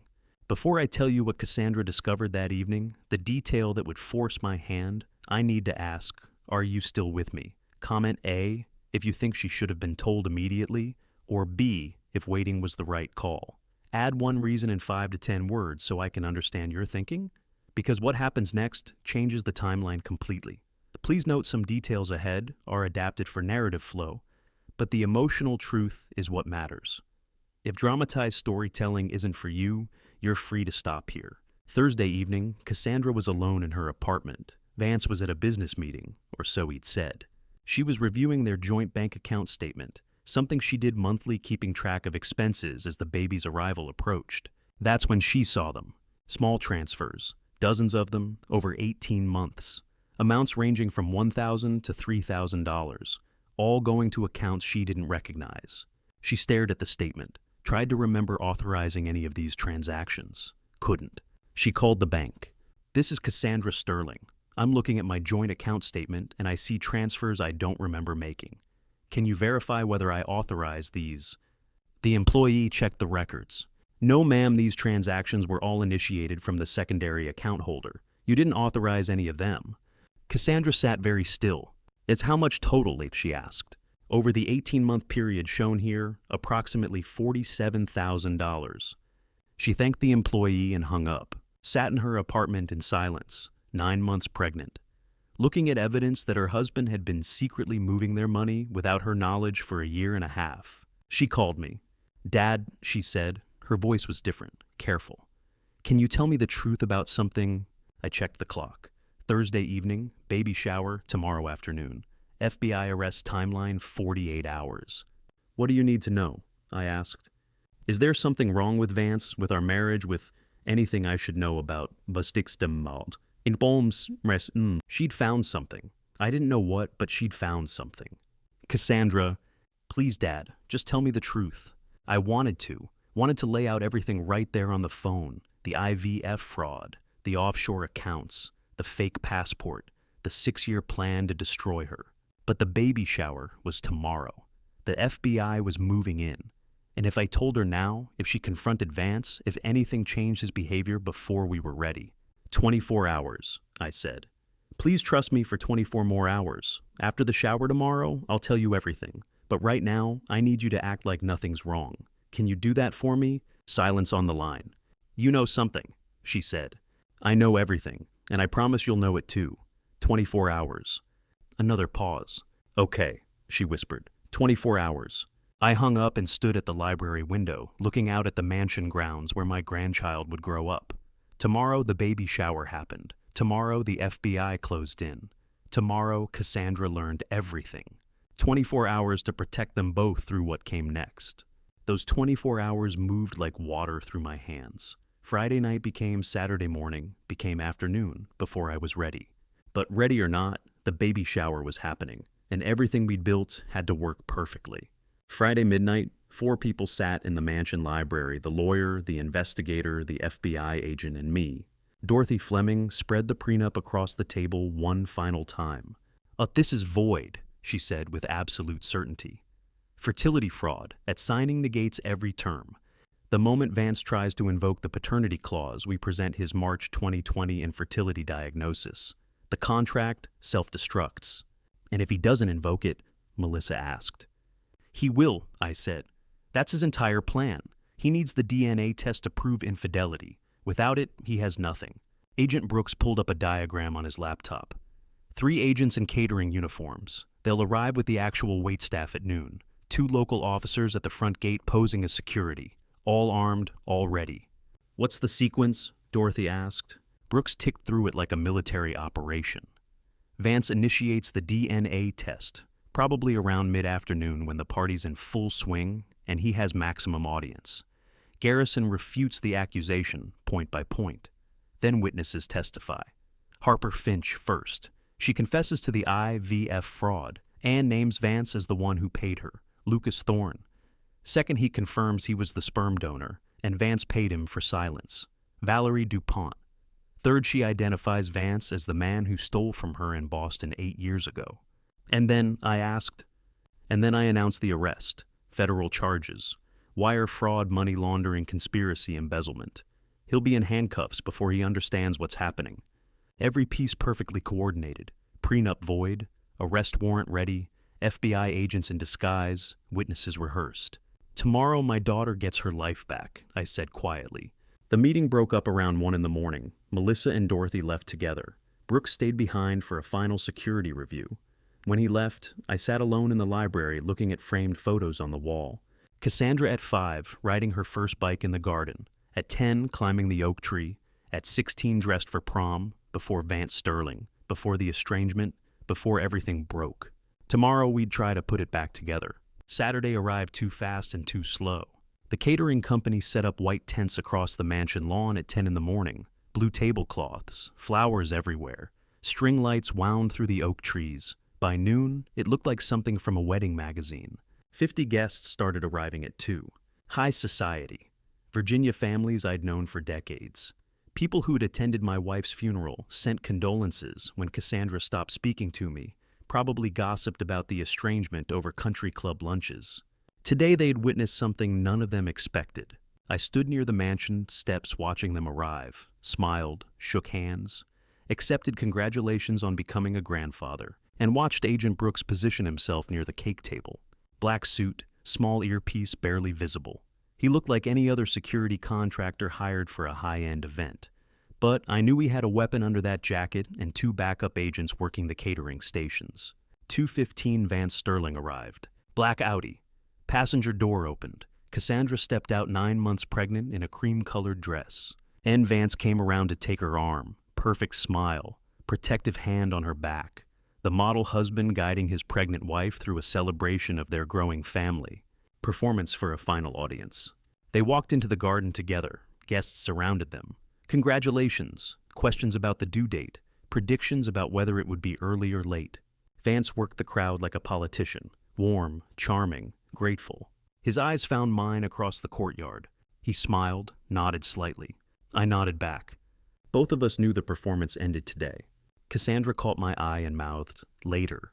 I nodded. Later, after this was over. After Vance was in handcuffs, and the truth was public, and she understood everything. Later, the party flowed into the afternoon. String quartet played Vivaldi under the oak trees. Champagne bubbles caught October sunlight. Guests laughed over petit four and finger sandwiches. And 3 FBI agents in waiter uniforms moved between tables with trained precision. Cassandra opened gifts, blankets, toys, a handmade crib from one of my wife's old friends. She smiled and thanked everyone, looked tired but happy. Did she remember the bank statement? The unauthorized transfers she'd discovered. Thursday night I'd asked for 24 hours of trust. She was giving it to me. But I saw her glance at Vance occasionally with something in her eyes that hadn't been there a week ago. Doubt. 3:15. The party was in full swing. Maximum audience. Perfect timing. Vance Sterling set down his champagne glass, straightened his jacket, walked to the center of the tent, tapped his glass 3 times with a knife. The clear ringing sound cut through the conversation. The string quartet stopped mid-phrase. 50 guests turned toward him. He smiled at Cassandra first. Then his eyes moved across the crowd to find me. "Thank you all for being here today," he said. His voice carried across the tent with practiced ease. Cassandra and I are so grateful to celebrate this moment with the people we love most. Guests murmured appreciation. But before we continue, Vance said, I want to do something special, something I've been planning for a while, something that I think will make this day even more meaningful. He reached into his jacket pocket, pulled out a small blue box. I knew what it was before he opened it. So did Agent Brooks. I saw him shift position slightly, hand moving closer to his weapon. Vance held up the box for everyone to see. This, he said, is a paternity test kit. And today in front of all of you, I want to publicly confirm the most important thing in our lives, that this child we're about to welcome is ours. Truly, genetically, completely ours. Confused murmurs rippled through the crowd. Cassandra's face went pale. Vance looked directly at me, smiled. I have an announcement that will change everything.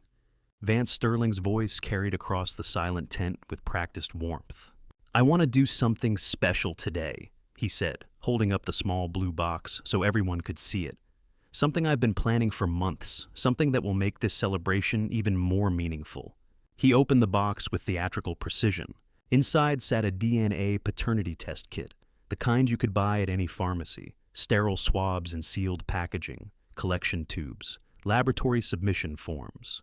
And this, Vance announced, is a paternity test. And today in front of all of you, our friends, our family, the people we love most, I want to publicly confirm what we all know in our hearts, that this baby, this miraculous child we're about to welcome, is genetically completely undeniably ours. Confused murmurs rippled through the crowd. I watched the guests' faces, saw the questions forming. Why would he need to prove paternity at his own child's baby shower? What was he implying? What kind of announcement was this? But I wasn't watching the guests. I was watching Cassandra. She stood 10 feet from her husband, 9 months pregnant in her cream dress, staring at the DNA test kit in his hand. Her face had gone pale. Her hand moved instinctively to her belly, protective, uncertain. And for the first time in 6 years, I saw something in her eyes I'd never seen when she looked at Vance Sterling. Doubt. Today we celebrate not just a baby. Vance continued, his voice growing more confident with each word. We celebrate the miracle of our family, the miracle of science that helped us conceive, the miracle of love that brought us to this moment. He pulled one of the sterile swabs from the kit.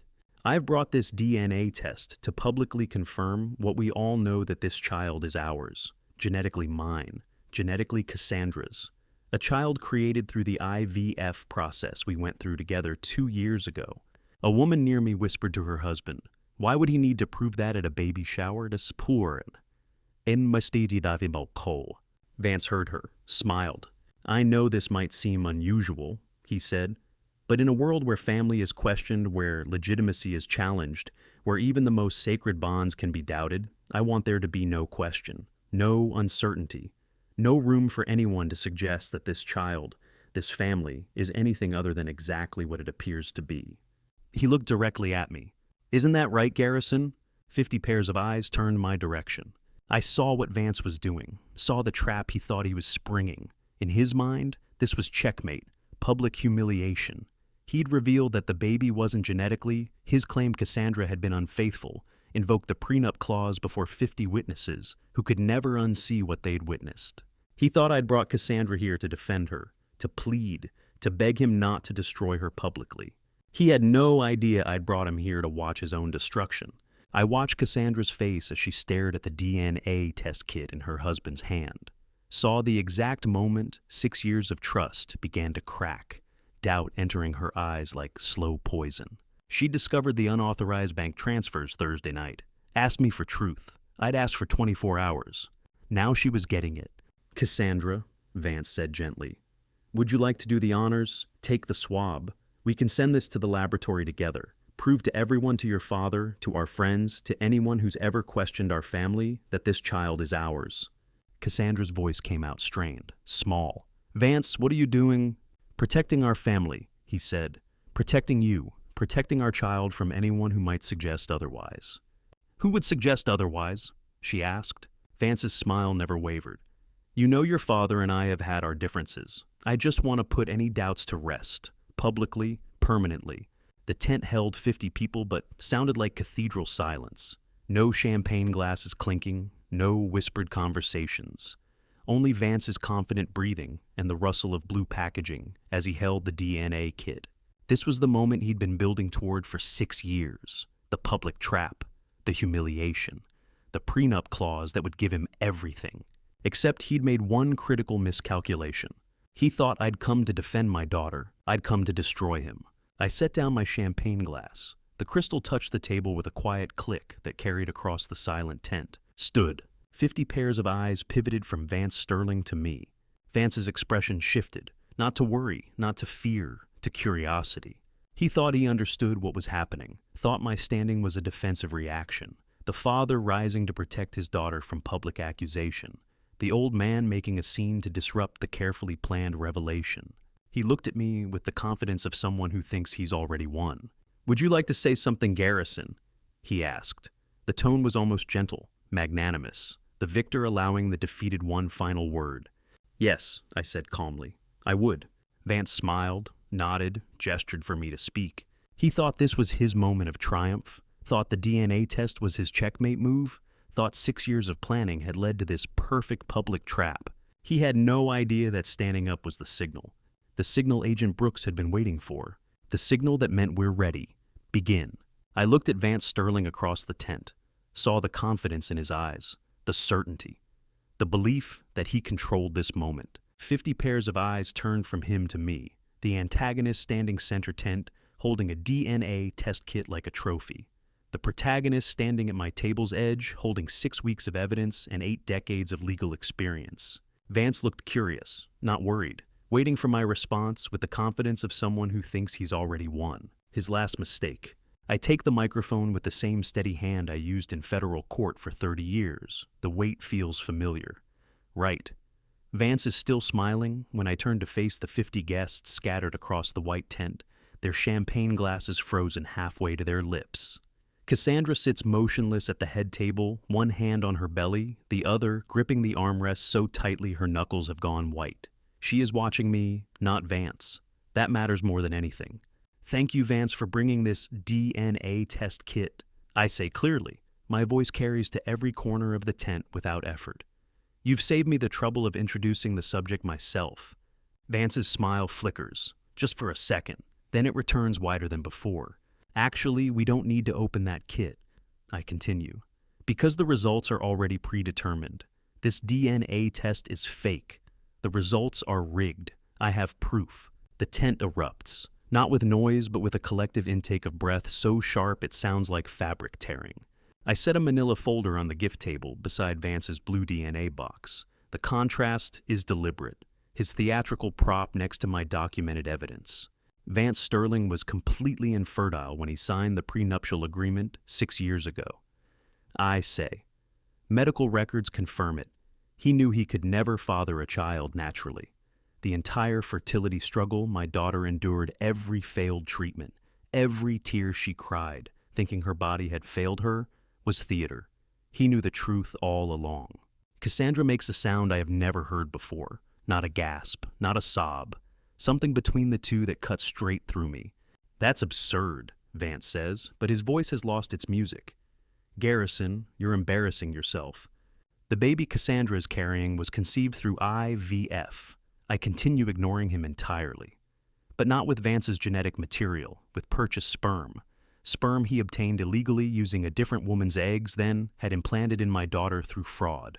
Someone drops a champagne glass. The crystal shatters on the hardwood floor, the sound impossibly loud in the silence.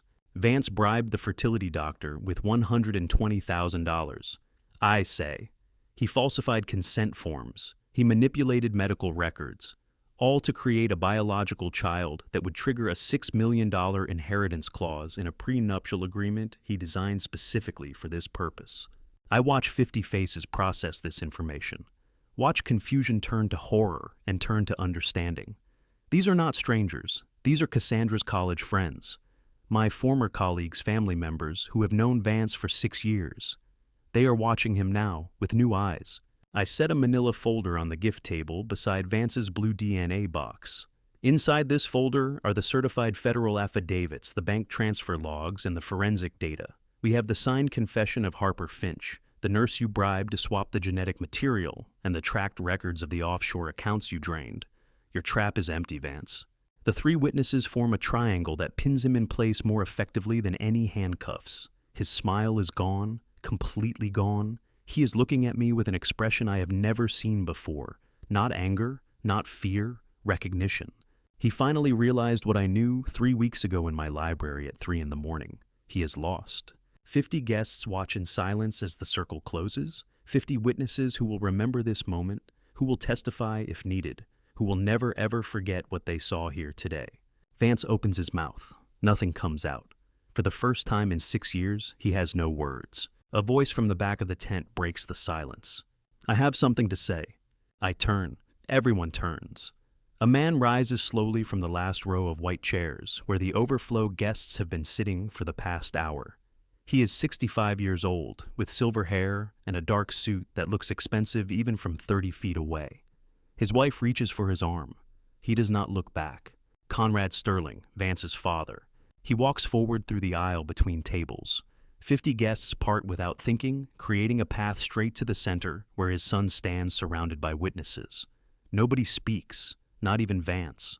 I knew about the Boston affair, Conrad says. His voice is steady but hollow, like something important has been carved out of it. 4 years ago, Valerie Dupont contacted me after the police investigation closed. She had documentation. She had proof. She wanted justice. He stops 10 feet from Vance. I paid her for silence. Conrad continues. $200,000 to make the problem disappear. Then I moved my son to Virginia, thinking a change of residence would change him. Thinking distance from the scene of his crime would somehow cure whatever was broken inside him. The tent is so quiet I can hear the roses rustling against the garden wall. I was wrong, Conrad says. He looks at Cassandra. His expression is devastated. I am so deeply sorry I did not stop him when I could.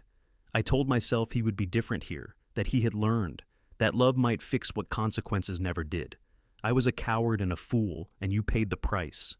Cassandra says nothing. Her hand rests on her belly, protective. I am ashamed, Conrad says quietly. I failed as a father. I failed you. I failed everyone my son has hurt. He sits down in the nearest chair. His wife has not followed him. She is still in the back row crying into her hands. Vance turns without warning and walks quickly toward the garden gate. His movement is smooth, unhurried, like a man leaving a boring party rather than fleeing his own destruction. He has always been good at pretending nothing matters. He makes it 12 steps. Agent Brooks stands at the garden gate with 2 uniformed police officers. They have been waiting there the entire time, positioned carefully out of sight behind the catering tent. Brooks is wearing the same navy suit he wore 3 weeks ago when I first walked into his Richmond office with a folder full of evidence. Vance Sterling. Agent Brooks says clearly, "You are under arrest for financial fraud, conspiracy to commit embezzlement, forgery, identity theft, and related federal crimes." One officer moves behind Vance. The handcuffs lock around his wrists with a metallic click that carries across the silent tent. The sound is final, permanent. After 3 weeks of investigation, after Harper's confession, and Lucas's testimony, and Valerie's documentation, and Conrad's complicity, this is the moment that makes it real. "You have the right to remain silent," the officer recites.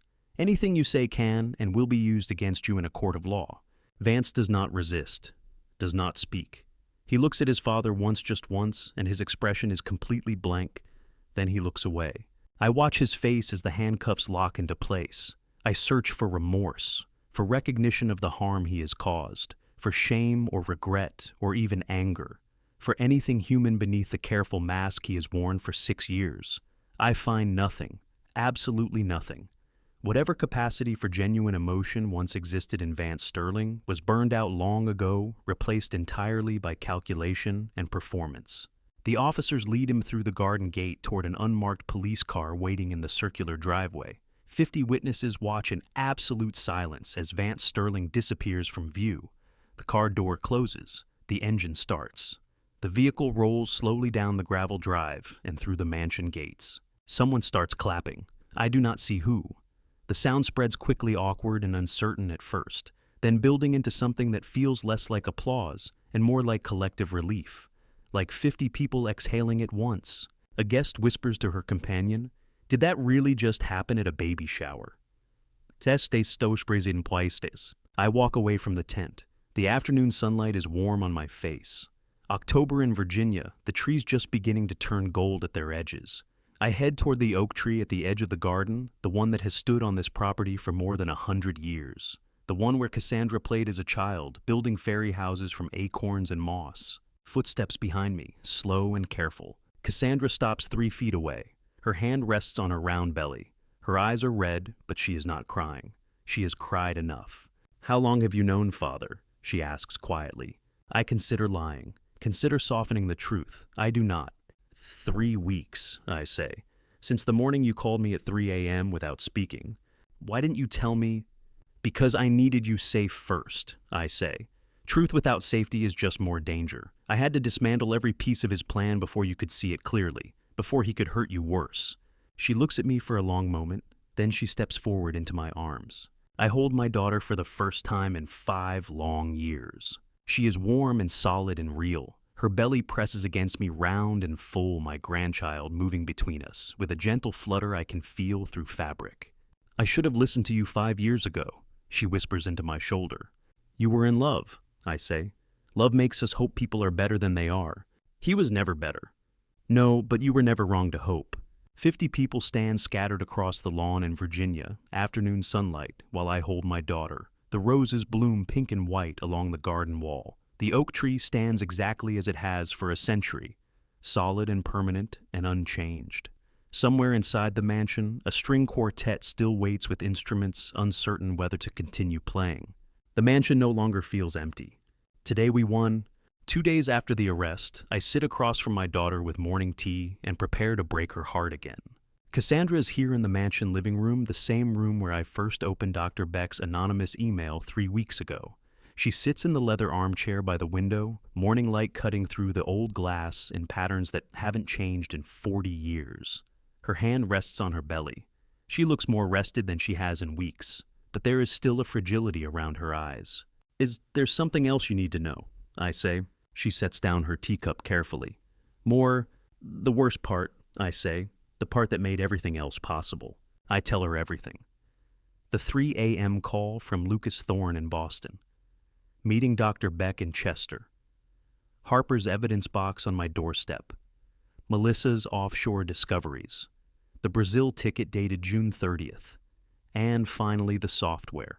Vance installed message spoofing software on both our phones 5 years ago. I say, every text you sent me was intercepted and deleted before I received it. Every message I sent you disappeared the same way. For 5 years, we were both talking into silence, each thinking the other had stopped caring. Cassandra stares at me. Her teacup sits forgotten on the side table. Melissa's forensic accountant found the subscription receipts. I continue. Vance paid $300 a month to a company that specializes in isolating abuse victims from their families. The software logged everything. You sent me 347 messages over 5 years. I sent you 283. Neither of us received a single one. For 5 years, Cassandra says slowly, I sent you messages and you didn't receive them. No, I say, and I sent you messages every week. Birthday wishes, holiday greetings, questions about your life, apologies for whatever I thought I'd done to make you pull away. You never got them either. She stands up, suddenly walks to the window. Her reflection in the old glass looks like a ghost. I thought you hated me, she whispers. I thought you couldn't forgive me for marrying him against your advice. So I stopped trying. I told myself you were stubborn and cold, and I was better off without you. I thought the same, I say, that you'd chosen him over me and wanted nothing to do with your old life. I didn't know I was so lonely, she says, still facing the window, until I wasn't anymore. I watch her hand move to her pregnant belly, protective and automatic. She is thinking about her child, about the isolation Vance engineered in her, about making sure her daughter never experiences that manufactured loneliness. The silence stretches between us, but it is not empty. It is full of 5 years of stolen messages, full of birthday wishes that never arrived and apologies that disappeared into digital void, full of all the conversations we should have had. I'm sorry, I say finally. I should have tried harder, should have driven here in person instead of assuming silence meant choice. He was very good at what he did, Cassandra says quietly. We both believed exactly what he wanted us to believe. She turns from the window. Her eyes are wet, but she is not crying. "Thank you for not giving up," she says. "When the phone rang at 3 a.m., you could have ignored it. You could have assumed I was calling drunk or cruel or looking for money. But you answered, and you kept looking until you found the truth. You're my daughter." I say simply, there was never a question of giving up. 6 weeks later, I sat in Dorothy Fleming's law office while she read through the final legal outcomes. The prenup challenge had moved faster than most civil cases. Vance's guilty plea removed the need for contested litigation. The office is exactly as I remember from our first meeting 3 weeks ago. Dark wood law books, afternoon light through tall windows. But everything else has changed. Vance Sterling pleaded guilty to all charges. Dorothy says, reading from the court documents, 15 years federal prison, no possibility of parole for 10 years. She sets down the first page, picks up the next. The prenuptial agreement has been ruled completely void due to fraud in the inducement, she continues. Cassandra retains full ownership of the $8 million inheritance from her grandmother's estate. Additionally, the court ordered Vance to pay $2.5 million in restitution for emotional damages and financial harm. The offshore accounts, I ask. The Cayman account was frozen, Dorothy says. $1.5 million recovered and returned to Cassandra's trust. The remaining funds Vance laundered through Natalie Cross's firm were already spent mostly on gambling debts, but the court attached a lien to any future assets or earnings Vance might acquire. She flips to another page. And Natalie Cross. Acquitted, Dorothy says. The prosecution determined she was a victim of Vance's deception, not an accomplice. She believed Vance was a legitimate client with legal income. I nod. That matches what Melissa discovered. Natalie was another person Vance used and discarded. Conrad Sterling paid $350,000 to Valerie DuPont. Dorothy continues, plus 6% annual interest dating back 4 years. The payment was finalized yesterday. His wife filed for divorce the same day. Dorothy closes the file folder. The sound is final. Every perpetrator has been held accountable, she says. Every victim has received restitution or justice or both. The legal process is complete. Is justice ever truly complete when 6 years of life cannot be returned? When a daughter's trust and love has been shattered? When a grandchild will grow up knowing their biological father is in federal prison? When 5 years of messages disappeared into manufactured silence? But Dorothy is right. Justice came. Not perfect, never finished, but it came. I drive home to the mansion, where Cassandra waits 9 months pregnant, preparing for the life Vance Sterling tried to steal. The oak tree stands solid in the afternoon light. The library window glows warm. The house is no longer empty. Justice came, and tomorrow new life begins. I have waited 3 hours and 47 minutes to meet my first grandchild. The waiting room at Richmond Women's Hospital is quiet at this hour. An early May evening, the last of the day's warmth pressing gently against the windows. I sit in an uncomfortable chair with my phone face down on my knee, watching the double doors that lead to the delivery wing. Other families come and go. A young couple rushes past holding flowers. An older woman dozes in the corner chair, her knitting abandoned in her lap. Cassandra has been in labor since noon. The nurses update me every hour with the same calm professionalism. Everything is progressing, normally. First babies take time, she's doing beautifully. I nod and thank them, and return to this chair where I count ceiling tiles and wonder how many grandfathers have sat in this exact spot, feeling this exact mixture of anticipation and fear. The double doors open. A nurse in blue scrubs looks directly at me. She is smiling. "Mr. Vance," she says. "You can come in now. Mother and baby are doing beautifully." I follow her through the double doors down a hallway that smells like antiseptic and hope to room 217. The door is already open. Soft light spills into the corridor. Cassandra is propped up on the hospital bed, her hair damp with sweat, her face exhausted and radiant in equal measure. She is holding a bundle wrapped in a pink and white striped blanket. The bundle is tiny, impossibly tiny. "Dad," Cassandra says softly. "This is Evelyn." I cross the room without remembering the steps between. I sit in the chair beside her bed and look at my first grandchild. Evelyn is asleep. Her eyes are closed, her face smaller than my palm. Her skin is that newborn red pink that looks almost translucent. Her fists are opening and closing slowly, instinctively, as if she is learning to grasp the world one finger at a time. "Named after great-grandma," Cassandra says. There are tears on her face, but she is smiling. I wanted her to have a name that meant something, that connected her to family instead of to the man who tried to weaponize her existence. Evelyn's tiny fist opens, and I reach out carefully, extending one finger. Her hand closes around it immediately. The grip is surprisingly strong, determined. "Hello, sweetheart," I whisper. "I'm your grandfather."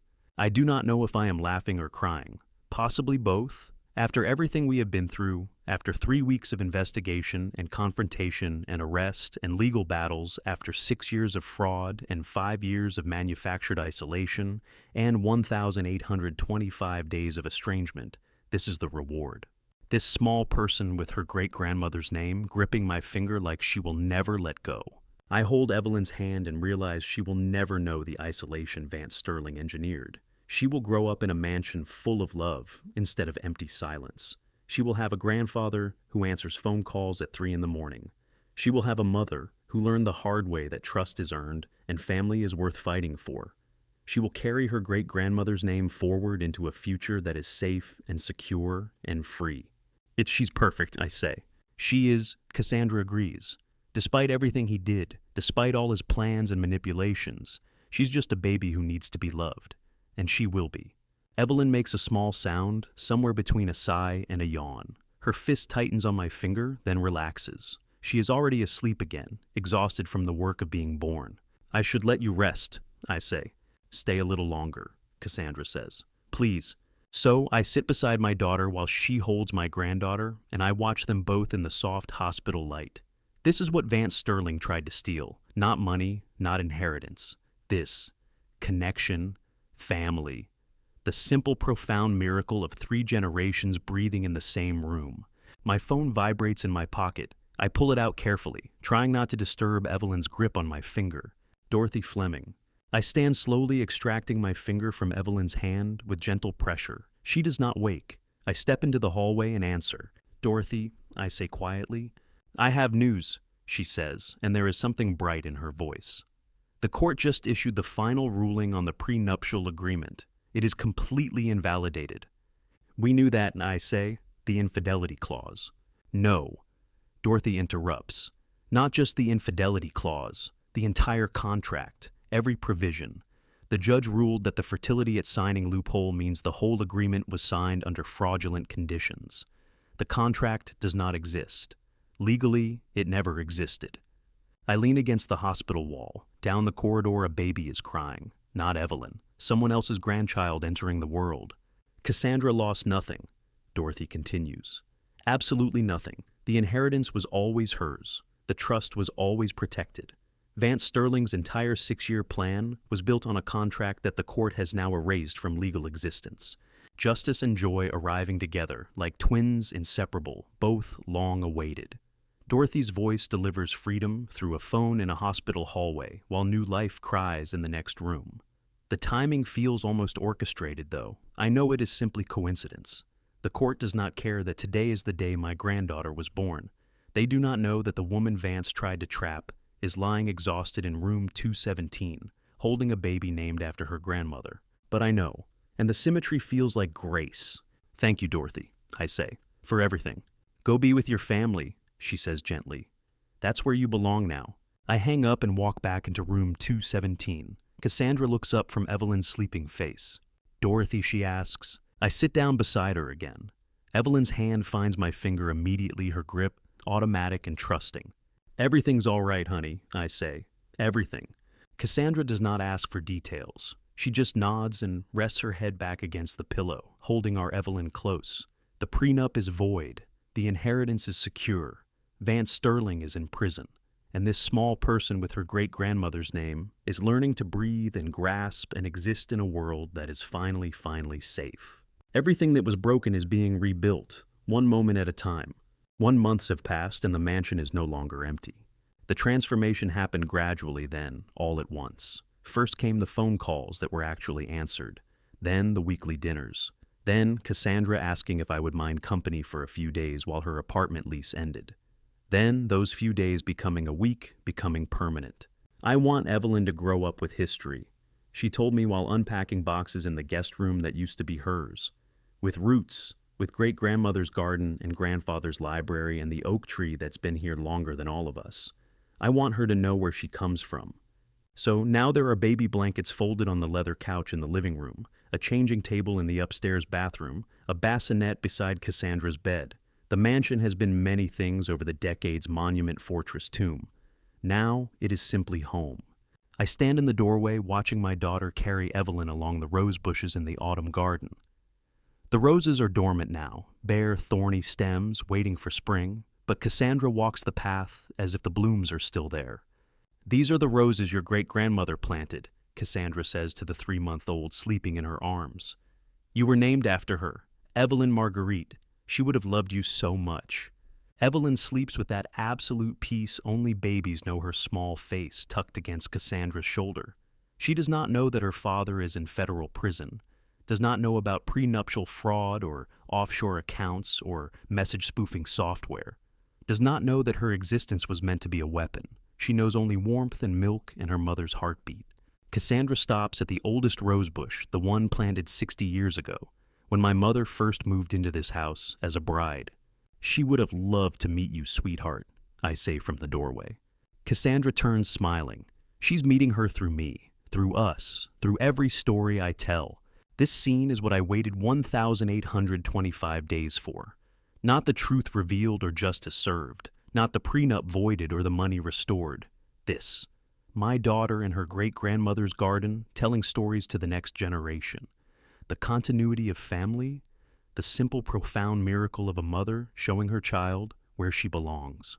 I remember standing in this same garden 5 years ago when Cassandra last visited before Vance Sterling isolated her completely. She had been distant that day, her phone buzzing constantly with messages I now know were manufactured. She left before dinner, said she had plans. I watched her walk to the car and wondered what I had done wrong. Cassandra carries Evelyn back toward the house. "It's getting cold," she says. "I should feed her." "I'll make tea," I offer.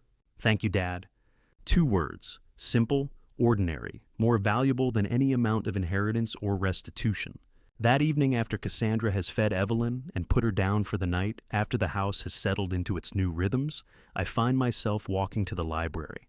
I do not plan it. My feet simply carry me there, following a pattern worn into the floorboards over decades.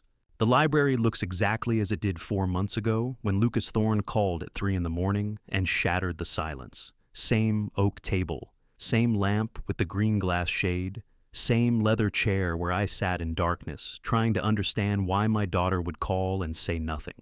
The bourbon glass is still there on the side table. I have not touched it since that night. It sits with 2 fingers of amber liquid, a monument to the moment everything changed. I sit down in the chair. The leather creaks under my weight, familiar and worn. From the next room I can hear Cassandra singing softly.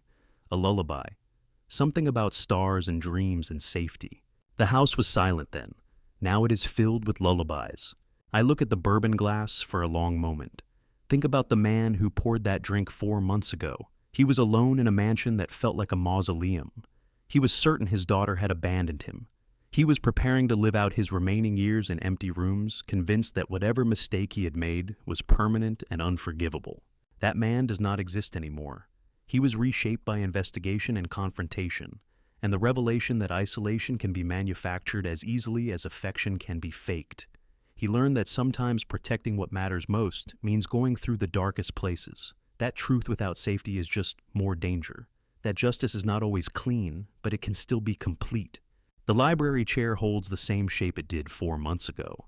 But I no longer fit that shape. I have been changed by what happened between then and now.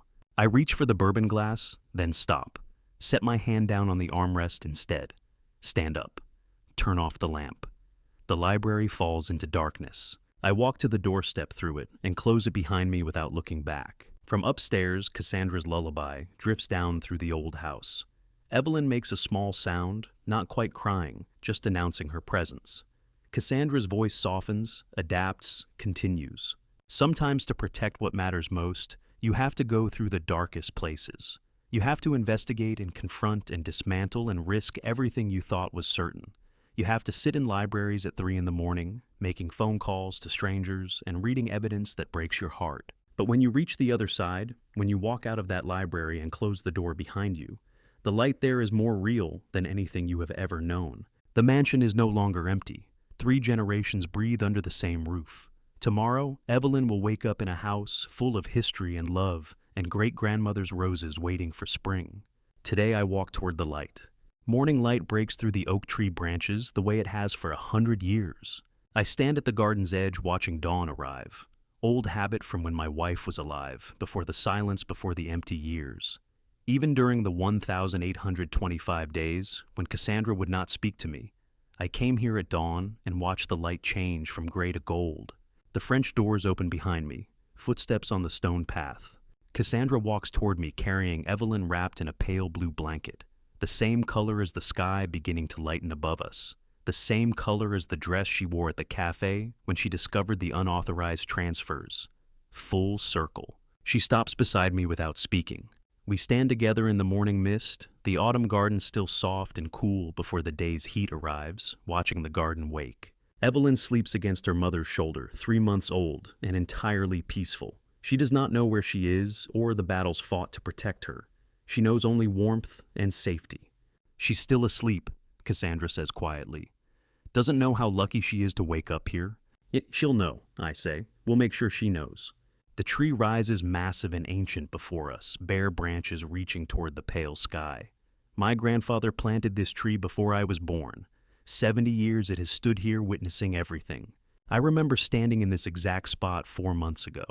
The morning after I discovered the prenuptial fraud, after reading Melissa's reports about offshore accounts and message spoofing software, I stood here staring at this tree and wondering if Cassandra would ever stand beside me again. If the silence would ever end. If I would die alone in this garden with no one to remember what it meant. Now she stands here, not because I forced the truth on her, but because I made her safe first. Because I dismantled every piece of Vance Sterling's scheme before telling her what he had done. I used to climb to the 3rd branch, Cassandra says, looking up through the bare limbs. Thought I could touch the sky from there. I remember, I say. Your mother had a heart attack every time. You never fell. I was careful, she says, even then. Evelyn will climb it too, I say, when she's older, when she's ready. Cassandra shifts Evelyn in her arms protective. And I'll have the same heart attack my mother did. Probably I agree. The Virginia dawn arrives in layers, first gray, then pearl, then the pale blue that means clear weather. The same sky that covered this land when my grandfather planted this tree. The same sky that will cover it when Evelyn brings her own children here decades from now. Some things cannot be taken. Vance Sterling tried to take everything. My daughter, my granddaughter, the inheritance my mother built. He manufactured isolation, forged documents, bribed doctors, spoofed messages, built an entire architecture of deception designed to steal what was never his. But he could not take the roots of this tree, could not take the father-daughter bond that survived 1,825 days of silence, could not take the sunrise that comes every morning on this land, regardless of who claims to own it. The oak tree's roots run deeper than any deception could ever reach. The branches stretch higher than any scheme could ever climb. 4 generations have been sheltered beneath this foliage through every season of darkness and light. My grandfather planted it with his own hands, believing in a future he would not live to see. Me, who protected it through storms and the temptation to sell when the land felt too empty. Cassandra, who climbed its branches as a child and now returns as a mother. Evelyn, who will learn to climb when her time comes, who will bring her own children here someday and tell them about the great-great-grandfather who planted roots that could not be stolen. Do you remember, Cassandra asks, what Grandma used to say about this tree? Which thing, I ask. She had a dozen sayings. Yeah, the one about storms, Cassandra says. After that hurricane knocked down the fence but left the tree standing. I remember. The deeper the roots, the fiercer the storm it can weather. The deeper the roots, Cassandra repeats softly. She looks down at Evelyn, then back at the tree. We weathered it, Dad. The storm came, and we're still standing. We are, I say. The sun breaks over the eastern horizon, spilling gold across the frost-covered garden. The light catches the oak tree's bare branches and turns them luminous. The roses along the garden wall are already fading at their edges, early autumn, settling gently over the estate. The house behind us is full of life. 3 generations under one roof, lullabies instead of silence, baby blankets on leather couches, all the small ordinary miracles of a home that is lived in. Evelyn stirs in Cassandra's arms, making a small sound, not crying, just announcing that she is waking, that she is here, that she exists. "Good morning, sweetheart," Cassandra whispers. "Welcome to the first day of the rest of your life." I look up through the oak tree branches at the brightening sky. The sunrise comes every morning on this land. It came during the 1,825 days of silence. It came the morning Lucas Thorne called at 3 a.m. It came the day we confronted Vance Sterling before 50 witnesses. It came the day Evelyn was born. It will come tomorrow and the day after, and every morning for as long as this tree stands and this land endures. Some things cannot be taken. Some roots run too deep. Some bonds survive every storm. The light is here. We are home. And to you listening to my story, remember this. Silence is never just silence. For 5 years, I accepted the quiet. I told myself my daughter had made her choice, and I respected it. That was my mistake. I should have driven to her house, should have shown up unannounced, should have trusted my instinct that something was wrong instead of trusting the silence. Don't make my mistake. When someone you love goes quiet, ask why. This family betrayal taught me something I wish I'd known sooner. Family betrayal doesn't always look like hatred. Sometimes it looks like a charming son-in-law who isolates your daughter so slowly you don't notice until 5 years have passed. Every family story has moments where we choose between comfort and courage. I chose comfort for too long, but I believe God gave me that 3 a.m. phone call at exactly the moment I was ready to hear it. Not a moment sooner, not a moment later. The truth will surface if you're brave enough to look for it. If this family story resonated with you, please leave a comment below. Have you ever experienced family betrayal, or do you know someone who has? Share this family story with anyone who needs to hear it. And if you want more stories like this, subscribe to Revenge Dad. Your support means everything to me. Thank you for staying until the very end. Remember, some details in this story have been fictionalized for storytelling purposes, but the lesson is real.